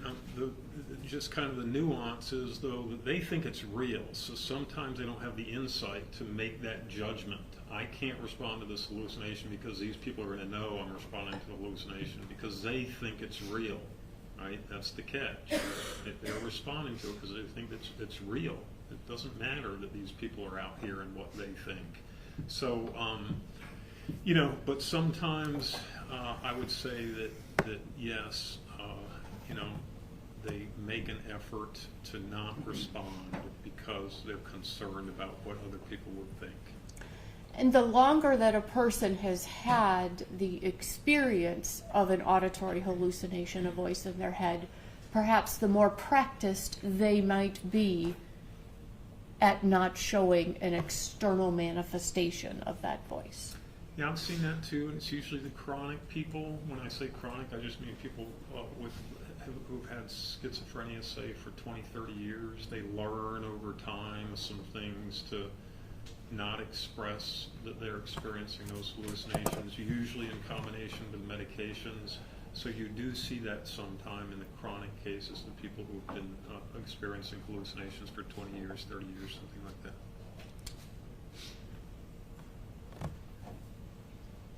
Would you agree with me that different persons, depending on their personalities, depending on who they are as a person, show different levels of emotion? Yeah, people show different levels of emotion, no question about it. some people are kind of a stoic kind of person. You don't get a lot of emotion out of their face on a regular basis. Other people, you know, wear their emotions on their sleeve or something like that. I think the comment is right. I agree with you. Yes, I understand Okay. what you're saying. Okay. May we have a brief sidebar?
Thank you. Doctor, just want to follow up on a couple things that the defense asked you. They brought up some other reasons for audio or auditory hallucination. There are some diagnostic things that can happen. I think you even mentioned some things. But does the definition, if you will, of an auditory hallucination remain the same? I mean, thinking you hear something and believing it as if it were real.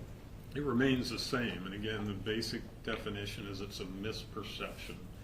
Perceiving something that is not really there, you know, and perceiving it and believing it's real. That's what a hallucination is. So yes, the definition, that's the definition. It always remains the same. All right. And that is actually something that I mean, they talked about different other disciplines, but this is something you deal with all the time. All the time, you know, daily, weekly at least, but yes, all the time. Like, for example, a medical doctor could do a lot of different things. They could be a podiatrist. They Yes, could they be could. a general physician.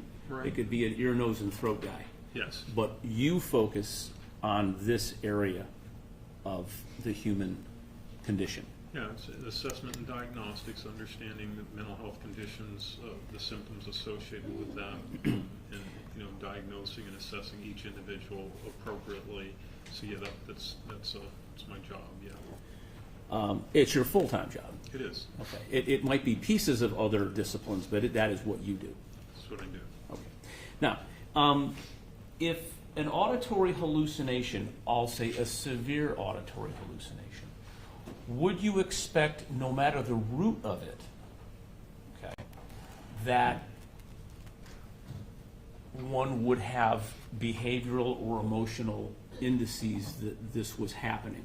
Yeah, absolutely. I mean, the root of it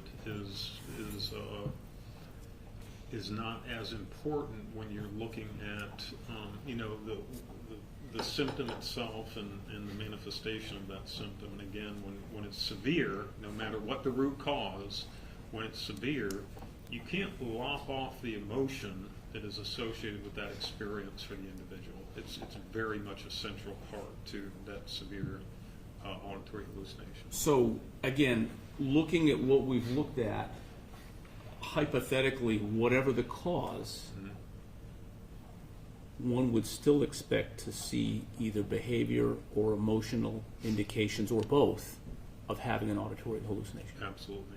So if I take my thumb and I smash it with a hammer, it hurts. But that's a tool. If I take my same thumb and smash it with a baseball bat, that's a sporting equipment. Does my thumb hurt either way? your thumb hurts either way, and you're going to react to that. So Okay. it's kind of how hallucination works. It's you know, again, it's distressing and tormenting and scary and all those emotions that go with it. And you can't separate that from the actual experience of hearing a voice that is not real. You were asked on cross-examination, all people don't respond the same to Correct. auditory hallucinations. Right. Right. But what we were talking about here is the severe end, the kill, burn down your brother's house, or whatever the thing you said in the beginning. Even though all folks may react differently, is there still sort of that group of folks that if something's going to be seen, it's going to be those folks, as opposed to somebody on the mild end who some people may find that difficult and some people may deal with it fine? Right.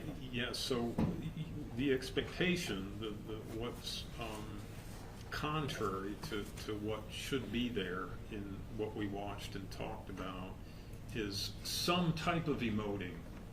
So the type of emoting for each individual isn't always the same. I've mentioned them. Agitation's a really common one. Voices are telling them to do this horrible stuff. They get very agitated. Fear is another one.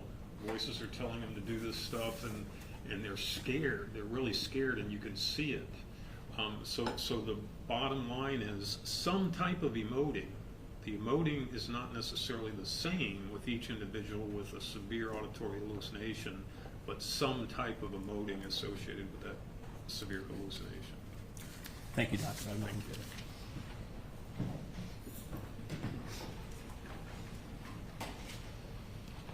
The doctor is excused but not released, so you can step outside briefly. Yes, ma'am. Thank you. And ladies and gentlemen, we're going to take our afternoon. All rise for the exit of the jury. Please, sure.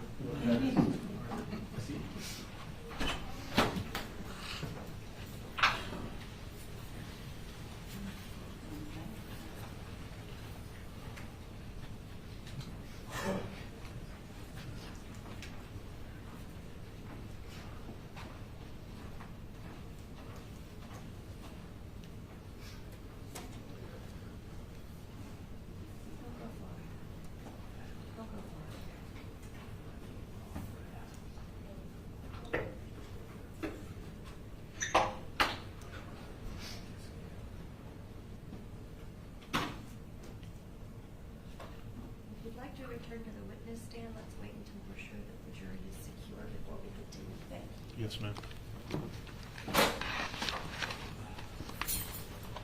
Secure? Could you just explain to the doctor what we talked about, that he has some continuity of what's happening now?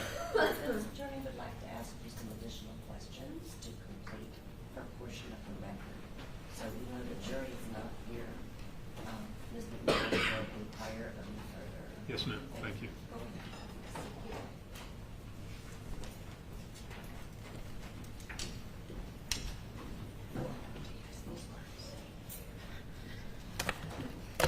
Hello again. Hello. Okay.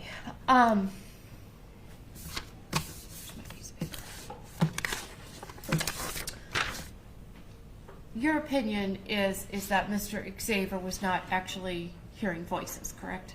Correct. He was not having an auditory hallucination. Correct. You believe that the voices that Mr. Xavier talks about hearing are not real. Yes, that is my ultimate belief.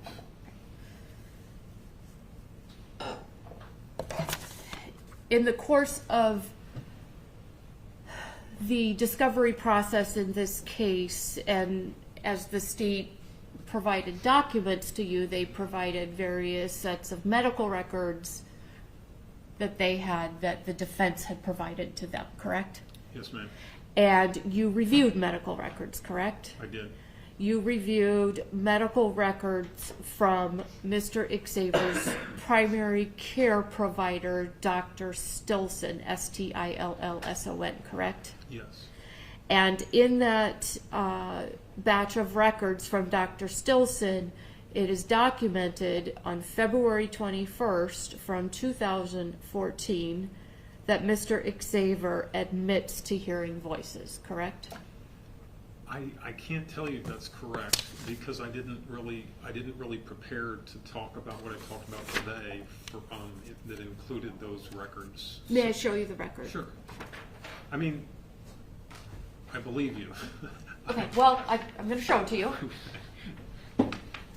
Handing you part of that medical record from Dr. Stilson from February 21st of 2014. Do you see the highlighted portion? I do see the highlighted portion. And Dr. Stilson's records indicate that Mr. Xavier said back in February of 2014 that he was hearing voices. Yes, ma'am. Okay. Can I read the rest of that non-highlighted portion of the sentence? Sure. Okay. He admits to hearing voices, states they only say his name and do not tell him to harm anyone. I remember that. Okay. Okay. Great. Did you review the records from St. Joseph's Regional Medical Center that were provided? Yes. And do you recall reading in those medical records from February 21st of 2014 that Mr. Xavier said he's been hearing voices? I believe you. I remember reading that in some of the records, and again, I didn't really prepare for this hearing by rereading those records, but I don't dispute it. Okay. May I show you the record? Sure. It's nice that it's just one page for you should see.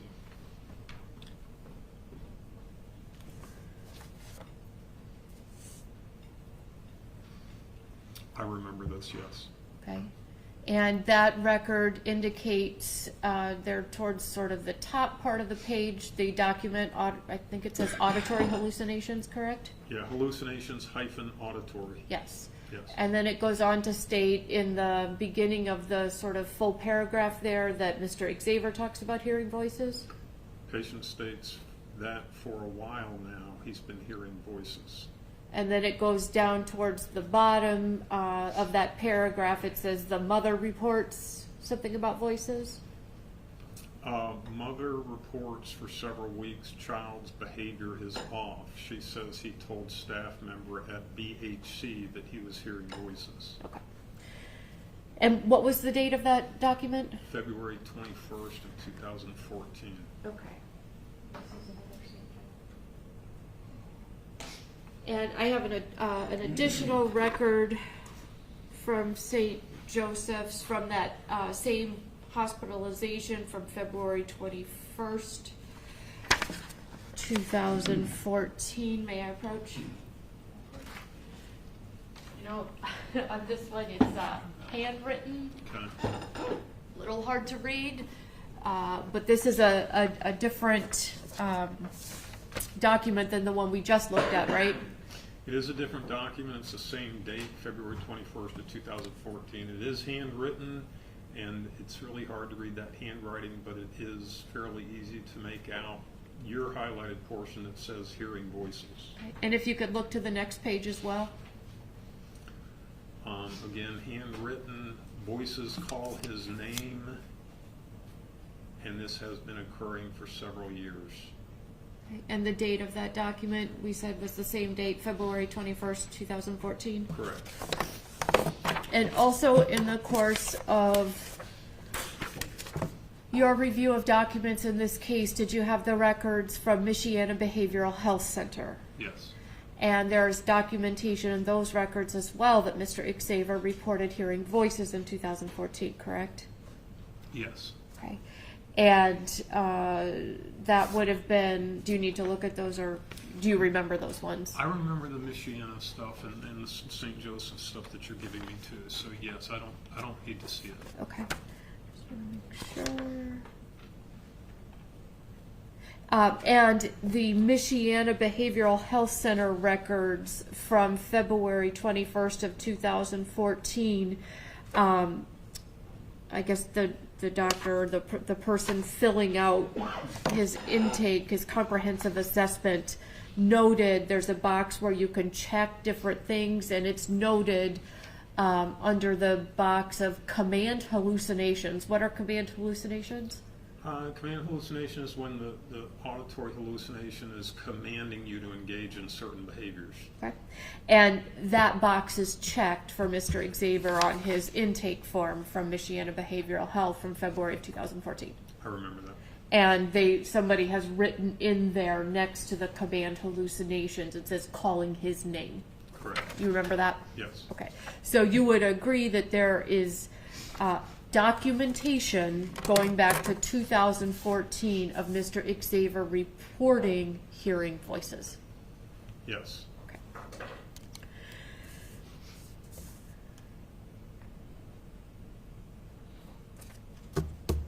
You brought up earlier about that when the jury was here and we were having our conversation that a medical condition such as a tumor could be a reason for an auditory hallucination.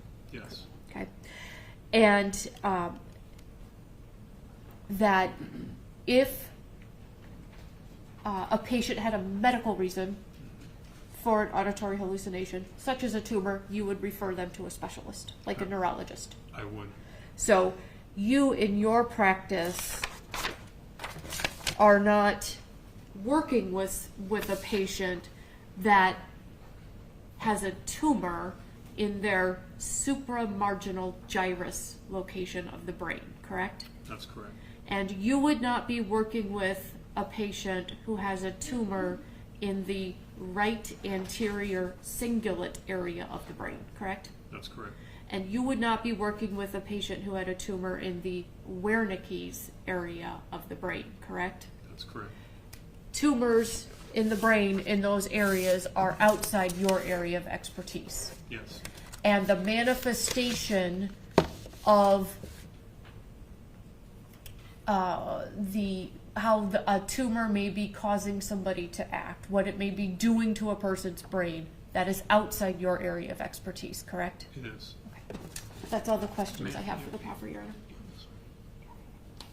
Thank you. Thank you. Anything else? Thank you, sir. Thank you. Is this witness excused for this? Yes. Thank you, Your Honor.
Could you just explain to the doctor what we talked about, that he has some continuity of what's happening now? The defense attorney would like to ask you some additional questions to complete her portion of the record. So we know the jury is not here. Ms.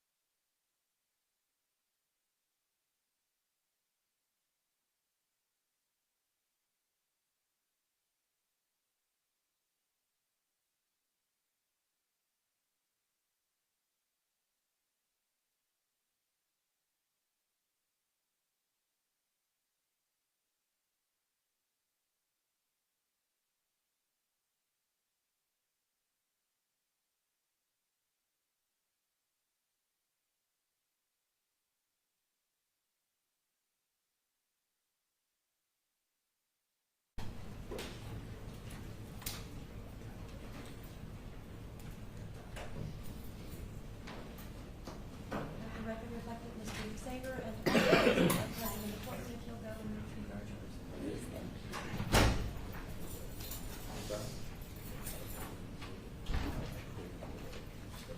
$391 through $410, and then $311.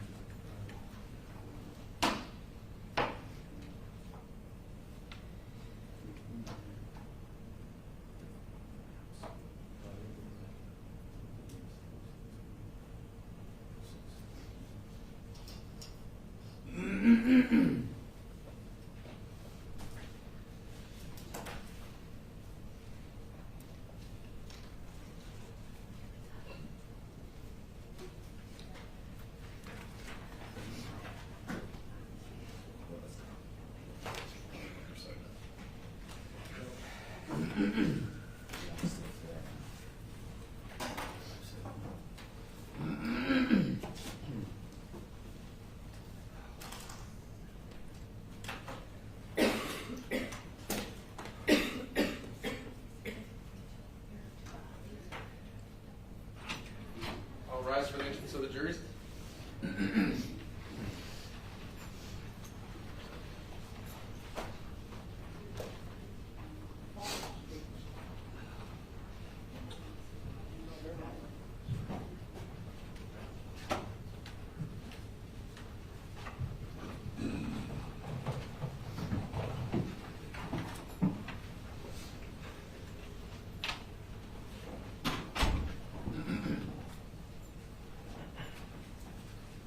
May be seated. Rosalind Jones.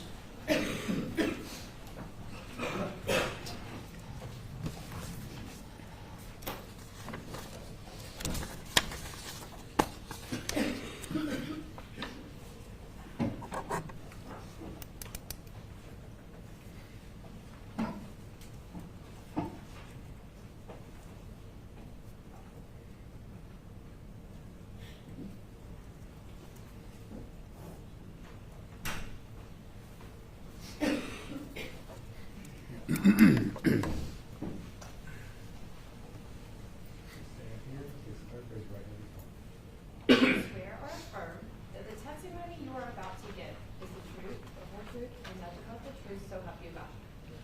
All right, swear.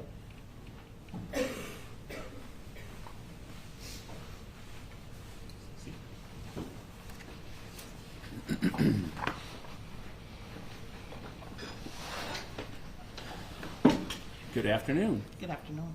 Would you please tell the jury your name? Rosalind LaShawn Noel, All right, will you spell your last name for the court report? Nowell. And could you please tell the ladies and gentlemen of the jury what you do for a living? I'm a lieutenant with the Florida Department of Corrections, All right, and how long have you worked for the Department of Corrections? 19 years. And prior to that, what did you do? Medical records, nail technician, Okay, customer service. bunch of different things. But you've been with the Department of Corrections for quite some time now. Yes, sir. Now, I want to ask you a little bit about, excuse me, you're a lieutenant now, so what's your job, like, specifically? to supervise, ensure that staff members are following policy and procedures, inmates are following rules and regulations, observation of staff and inmates. And do you have different shifts, for example, of folks that work for you that come in, and how does that work? Now on the 8-hour shift, I'm assigned to second shift, which is day shift, but I can fill in on multiple shifts depending on if somebody is on leave or something like that. Okay. So is there a lieutenant for every shift typically, unless they go on vacation or something? Yes, sir. All right. So you're the day shift lieutenant. Yes. So I'm keeping you out of work right about now. Okay. So would you explain a little bit about what is required, the folks that you supervise? I mean, what? And I'm not talking about the inmates. I'm talking about the employees, the correction officers. Tell the folks in the jury. You know, everybody throws around the word prison, jail. You know, people that work in the Department of Corrections, correction officer. Tell us a little bit about how the system works. Explain this to the folks. What is someone's duties and how do they get trained? And tell us a little bit of the background on that. Well, the duties of the institution is to ensure that we have a safe environment for staff, officers, inmates, the public. And the training that goes along with that is, in the beginning, they come in, they start off with NEO training, which is a day of training where they complete documentation such as the W-2 forms, go over the employee handbook, certain things like that. And then after that, they're put on a training for 120 hours. 120 hours training that they have to complete before they can be by themselves. Or which consists of learning how to count, how to do a building check, a proper building check, how to deal with inmates, how to talk on the radio, how to care for keys, key control, locking systems, and different things like that. Okay, so there's a 120-hour training program that addresses those things. And then once the person goes through that, and we're talking about the correction officers, do they have sort of, is part of that on-the-job training? Is it classroom? How is that broken up when it comes to It's actually both. They have classroom training. They have to complete so many hours of that training before they come to the on-job part of it. When they get to the hands-on, that's when we get them and we'll assign them to what we call training officers, basically. And they teach them how to physically do the fence check, how to physically count each inmate properly to ensure that we have an effective count, how to handle the keys, ensuring that they're not just putting the keys down on the desk, that they always have them in their person or in the pocket. Okay, so you learn it, and then you actually have the on-the-job training. Yes. About all these other nuances. Like when you talk about a fence check, you're talking about, obviously, you have a perimeter. Are there different nuances that you're looking for that may suggest that there's a possible breach or a condition that might cause a problem down the road? Yes, they're looking for any open cuts in the fence that an inmate could go through in or under the fence, ensuring that you don't have any washouts in the aprons for escapes, any footprints, to ensure that nobody went over the fence to the second fence. So you're kind of like sleuths out there, like Sherlock Holmes, making sure there's no clues of something that's been going on. Yes, sir. And as far as the keys, you said that, now you're talking about like the big, heavy jailer door keys? Door keys. I mean, they're not all that big, but you know, the keys should always be in the possession of the officer, never on the desk, never with the inmate. Sure. And All right, so you don't leave your keys at home accidentally? no, You never lock them in the car, I hope. I did. Okay. We won't have you confess to that. So is the idea behind that safety and security, essentially? Yes. Right. And in the years that you've been there, how long have you been a lieutenant? Since 2018. Okay, so you've been a lieutenant for a few years. And before that, are you a sergeant first? Yes, sir. And how long were you a sergeant? For about 6 years. Okay, so you've been in a supervisory capacity for quite a number of years now. Yes, sir. Now, what's below is there a rank below sergeant before you get to a Yes. non-ranked correction officer? Officer. Okay. So when we talk about your career and what you've seen, have you seen a lot of correction officers and trainees? Have you seen a lot of folks get hired and go through the process? Yes. And have you helped train some of those folks? Yes. And this is over, what you said, 19 years or so. Yes, sir. And are there folks that come in, is one of the things you're looking at as a supervisor, or what are you looking for in like the folks that are coming up? Are you looking for certain qualities, certain characteristics, certain things that would, make a good correction officer, or some things that maybe are not desirable characteristics? What are you looking at as a supervisor? I'm looking for professionalism in the officer to ensure that he can communicate effectively with staff and inmates, ensuring that they can follow directions, complete a task without being prompt to do so when they know when they need to do something. Sure. Now, as an aside, and I know you're a professional and you do this and you supervise folks, but when you're in that setting, is there a potential for danger for the correction officers and staff when you're in that kind of a prison setting? Yes, it is. Okay, and is that something that you're also aware of, making sure that there's no dangerous situations for the people, never mind the escaping or losing the keys, but as far as the safety of your folks? Yes.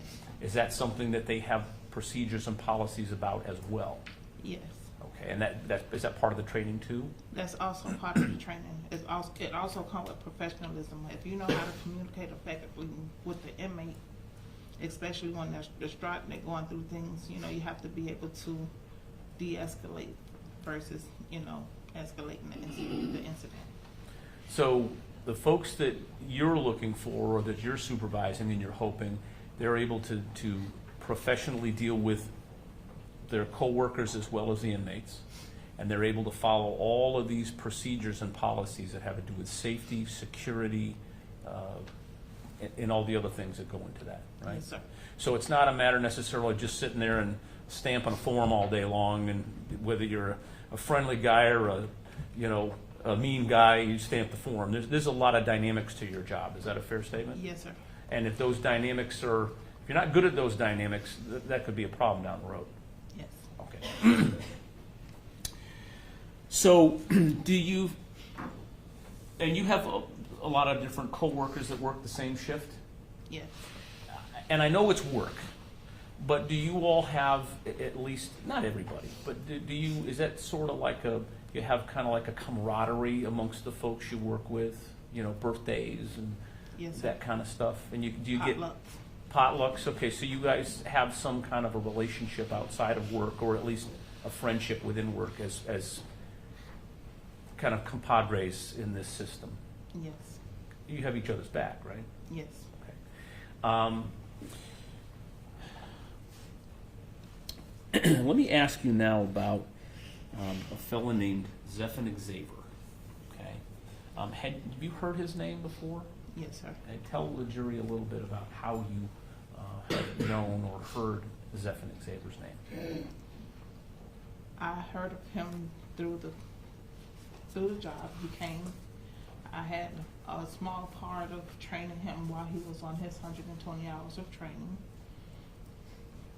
Basically supervising him, on certain occasions. Okay. So let me break it into pieces. After his 120 hours of training, did you have any interaction with him as a supervisor or? Well, no, not that. It's just I'm not even sure if he completed his 120 hours of training. Okay, so your dealing with him was during a portion of his 120 hours of training, and then if he continued and became a full-time correction officer, he would sort of go into somebody else's jurisdiction? Possibly. If he worked a different shift than you did? Yes. Okay. So Tell the folks in the jury a little bit about your experience with Mr. Xavier in his 120 hours of, or the portion of the 120 hours of training that you did with him. Well, again, I thought he had the potential to become a good officer. I never had any personal issues with him bad. Did he follow the rules and the training and things like that? Yes, sir. Okay. Did he seem like he was focused enough to do the work? Yes, sir. And again, you've explained the different nuances that are important in that job. And as far as you were able to see from the times that you spent with him, no particular issues. No, sir. Now, that's about work. I asked you a little while ago if there's a camaraderie, the friendship that develops amongst the correction officers and the supervisors. Did you ever have any interaction with Mr. Xavier outside of the work setting at the prison where you noted that he was present and you may have had some interaction with him? Yes. Could you tell us a little bit about that? We attended a baby shower of one of the fellow co-workers at the restaurant Don Jose in Sebring, Florida. Tell us about that. Well, we all got together, had a baby shower there. Everybody brought gifts. He came, he brought a gift. It was kind of strange because I never see a guy go to a baby shower. Normally they have to be dragged in, by their wives or girlfriends to a baby shower. Okay, but he came there on his own, or Yes, he did. and that That was I know of. so that was part of that camaraderie. You all were having a baby shower for, I'm assuming, a coworker. Yes, sir. Okay, and did that seem to go pleasantly, and that was a pleasant baby shower experience? Yes, sir. Okay, and like I said, that kind of stood out to you because that was a guy going to what's typically the ladies go to, where they drag their husbands kicking and screaming. Yes. All right. So, as far as your interaction with Mr. Xavier, there was nothing, I'll say, negative that you would have to say to the folks in the jury about his responses to you, his training with you, and his performance under your supervision. No, I have nothing negative to say. Thank you so much. I don't have anything.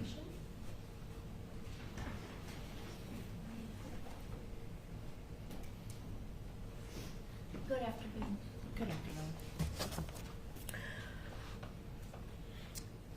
Do you remember hearing from other folks at the prison that there were some names that people called Mr. Xavier when he worked there? Nobody ever really discussed that with me. It was something that I heard by hearsay, but Right. not in front of me personally. But you heard about it. Particularly a little bit. I'm sorry? Yes, but it was like, I don't know who it came from. I don't know if it was just something, I don't even think it was a conversation with me that was being had. I just heard it. Okay, so you did hear that there was talk of names that people called Mr. Xavier at the prison. Yes. And what were those names? Hearsay? Hearsay. Hearsay is allowed, Your Honor.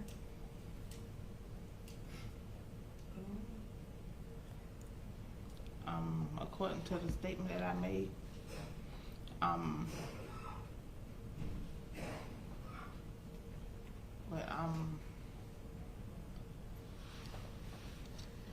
I'll ask you a question. Did they call him Eddie Munster?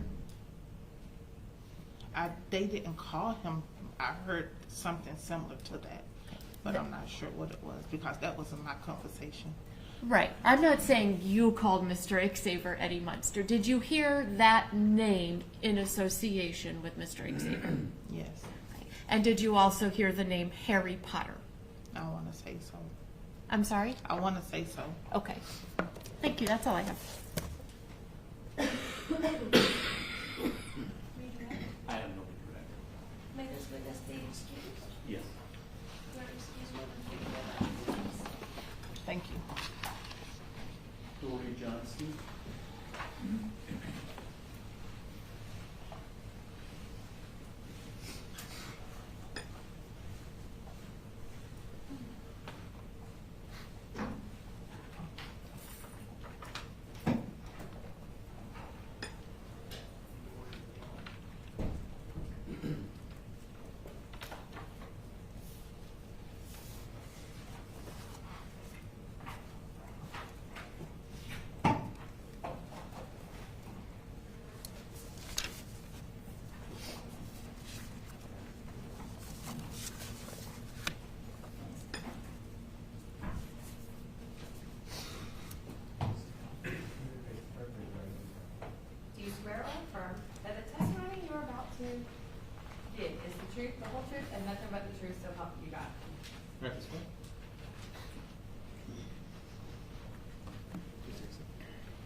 Good afternoon. Good afternoon.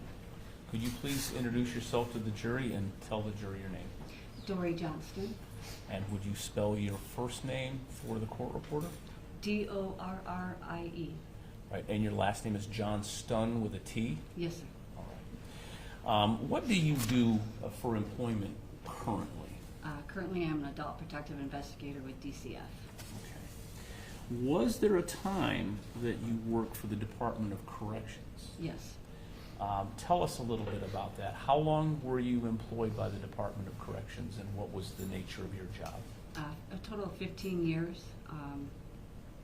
I started in Okeechobee as a CO, and then I moved here to Avon Park and eventually promoted to lieutenant. All right. And when you use the term CO, I know what you mean, but that's an abbreviation for what? Correctional officer. All right. So how long were you actually a correctional officer without a rank before you moved up? 5 years. Okay. We talked a little bit about what goes on at the prison with our last witness.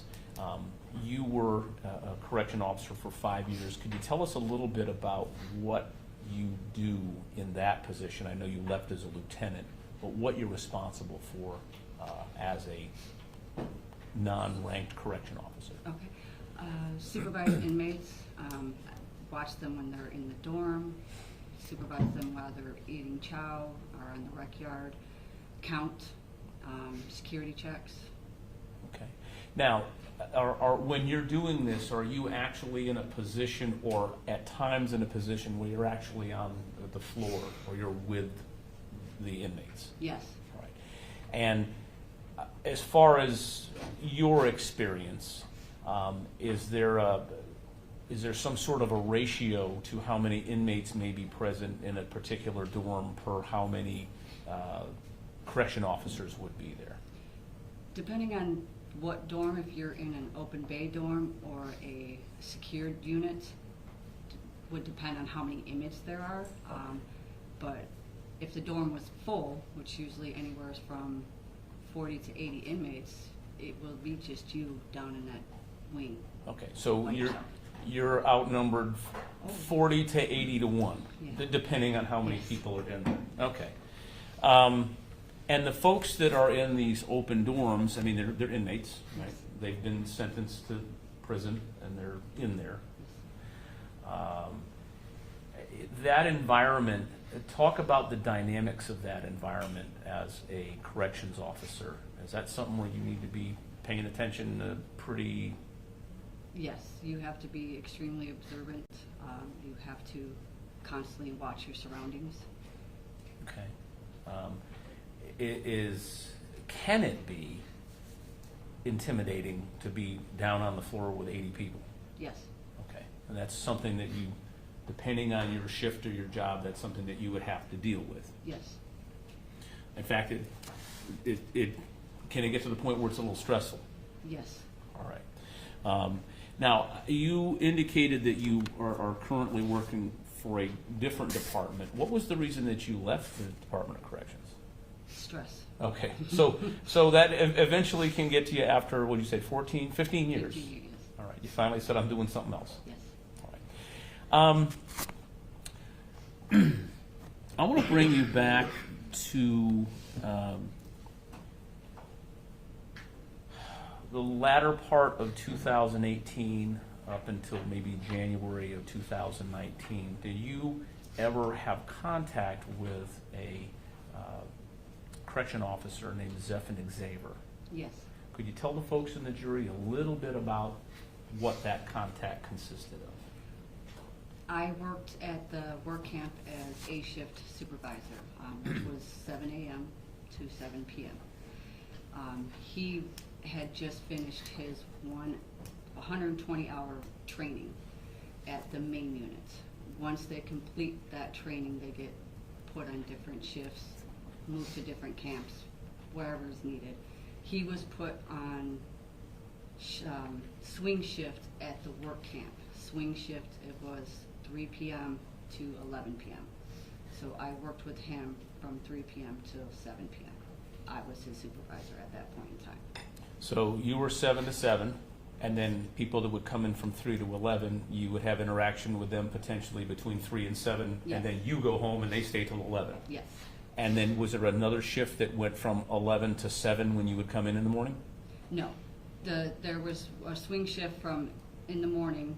We had A shift, which was 7 a.m. to 7 p.m. We had C shift, which was 7 p.m. to 7 a.m. We had admin shift, which was 8 a.m. to 5 p.m. And then we had the swing shift, which was 3 p.m. to 11 p.m. Okay, you're already stressing me out with all those shifts. I know, I'm sorry. Okay. No, I'm being funny. So basically, your day and nights are 7 to 7, and you Yeah. guys swap off, and then you have these alternative shifts that cover Yes. different things. Was there a reason for having those intermediate shifts administratively? That was the state. Okay, well, that's okay. So that's the way it is. All right. So during that time, now my understanding from your testimony is he had already gotten through the 120 hours of training. Yes. We heard a little bit about what the training was from our last witness, but when you complete that 120 hours, I mean, what's required of you to complete 120 hours of the training? And I'm asking you that because you ended up as a lieutenant, so you've had to go through that. Have you had to supervise that process? I did when I first became a lieutenant. I was the admin lieutenant at the main unit. And part of your job as the admin lieutenant was taking on the new hires, and you would assign them an FTO, which is a field training officer, which would shadow them on the compound, show them all the ropes of everything that they have to do day to day.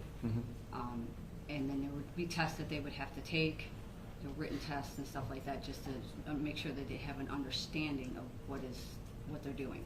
And this is part of that 120 Yes. hours. Now, during the course of your 15 years there, I'm not sure how many people filter in and out of the correction as correction officers, but is there a kind of a turnover rate, or does everybody stay there forever? No, a lot of people, when they first apply for this job, they don't actually understand what it is that they're going to be doing. Gotcha. Until they get in there. And it's a whole different ballgame when those gates shut behind you. Sure. A lot of people don't understand that until they get there. Sure. Now, how about the 120-hour course that you have to take? Is that something that everybody completes successfully, or do you have people that don't make it through that process? You do have people that do not make it through that process. Okay, so you got to take your tests and put in your time and learn your stuff. Otherwise, the Department of Corrections says you're not going to make it. Correct. Okay. So you get through the 120 hours. You indicated that Mr. Xavier had gotten through that, and he was sent to you at a, what do you call it, a work camp? The work camp. All right, so what's the difference between a work camp and, a prison? Avon Park has a main unit and a work camp. The work camp was essentially for inmates that could go outside the gate, and when they used to have crews that would work in town, DOT and squads that an officer would take an inmate outside the gate to go mow and stuff like that. They work out in the motor pool, the garden, all types of areas. So they have more lenience than the main unit inmates. Would that, just reading between the lines, would those be the folks that maybe behaved a little better? That could be trusted to be outside without? Yeah. Okay. Yes. All right. So tell us a little bit about your interactions and impressions with Mr. Xavier on those times that your paths would cross between 3 p.m. and 7 p.m. He was quiet. When he came in at 3, a lot of times I would keep him in the control room because we have admin shift leaving at 4, so that was a lot of people leaving at one time, turning in a lot of equipment. And the work camp has one person that works the main control room, so it gets a little overwhelming for her to be pushing buttons and let people in and out of the gate and turning all the equipment in. So I would keep him up there to help her return, so he would take all the equipment in and sign it back in for her. Okay. He liked doing that. Okay. He was content with that. He was happy with that. Okay. And so you saw that he was happy with that, Mhm. and did he do a good job at that? Yes. All right. Now, the last, the lieutenant that just left, talked a little bit about the dynamic of being in the prison system and, being able to follow the rules and not leave the keys on the desk and the stuff that you have to remember. As far as you recall of Mr. Xavier, was he able to follow those rules and do the things he was supposed to do when he was on his shift during the time that you were working with him? Yes. The only issue I had with Xavier was he did not like going down on the compound. Okay. And going down on the compound means what? In the control room, you're in a secured room. No inmates are allowed in the control room. There's glass between you and anybody on the outside. Down on the compound, you're down by the dorms. On the rec yard, you're surrounded by the inmates. Okay, so that's that 40 to 80 people per one person situation you described before. Yes. And fair to say that's pretty stressful. Yes. On occasion. Now, is that control room, the compound, is that an open area? Is that inside? Explain that to me when you're talking about the work camp. Okay, at the work camp, when you go through the first gate, that's the control room. And you walk through one gate, and they call it the Sally Port. You got a gate on one side, and you got a gate on the other. In the Sally Port, you can go up to the glass window and get equipment through a box. They'll give you your chemical agents, your handcuffs, keys that you may need. And then you go to the other gate, they'll buzz you through, and that's once you walk down now you're on the actual compound. And you'll have the chow hall, you'll have chapel, and then when you get further down the compound, you have dorms. That's where the inmates sleep.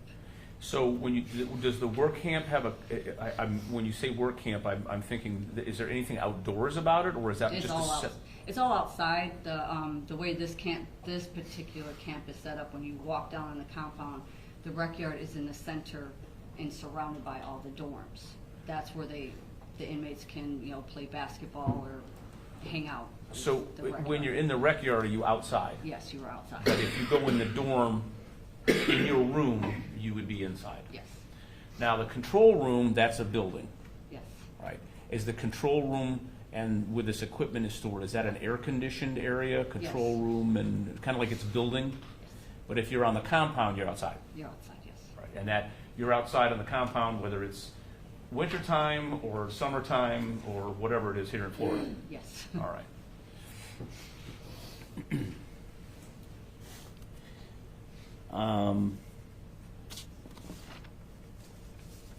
So you've indicated that from what you could see, Mr. Xavier followed the rules.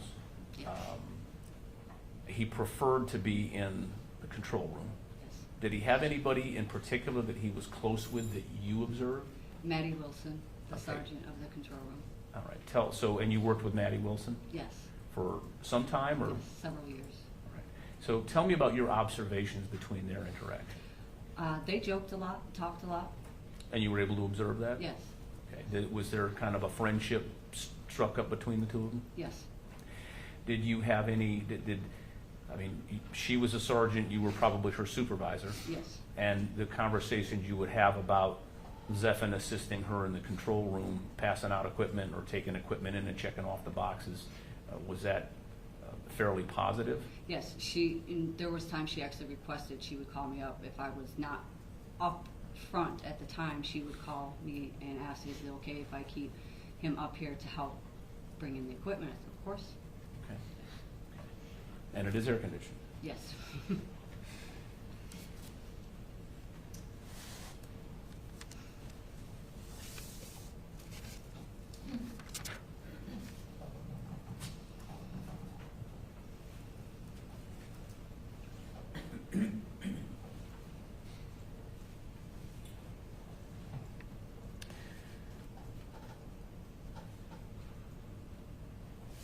Now, I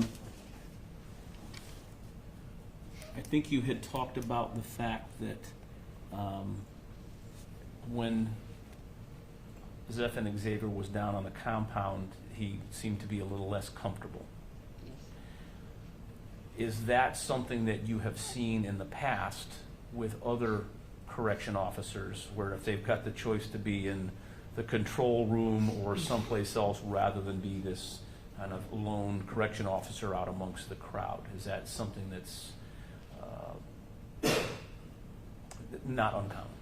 It's not uncommon. Like I said, you get some people you can tell right off when they first start that they don't realize what they're getting themselves into by working at a prison.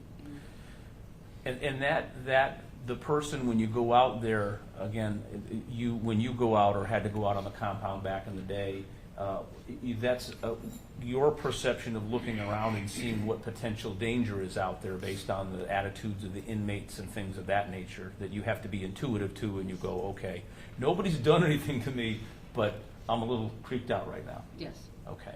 And did you find that was something that actually happened to you from time to time, depending on the circumstance? Yes. Okay. And like you said, I think you finally got out of it and went to do something maybe a little less stressful. Yes. Okay. So overall, as far as your interaction with Mr. Xavier and what, for example, the co-workers, Maddie Wilson, said, do you have any particular issues with Mr. Xavier? No, I didn't have any issues with them. Okay. Thank you very much. I don't have anything further. No questions. Did this witness be excused? Yes. You're excused, family. Thank you.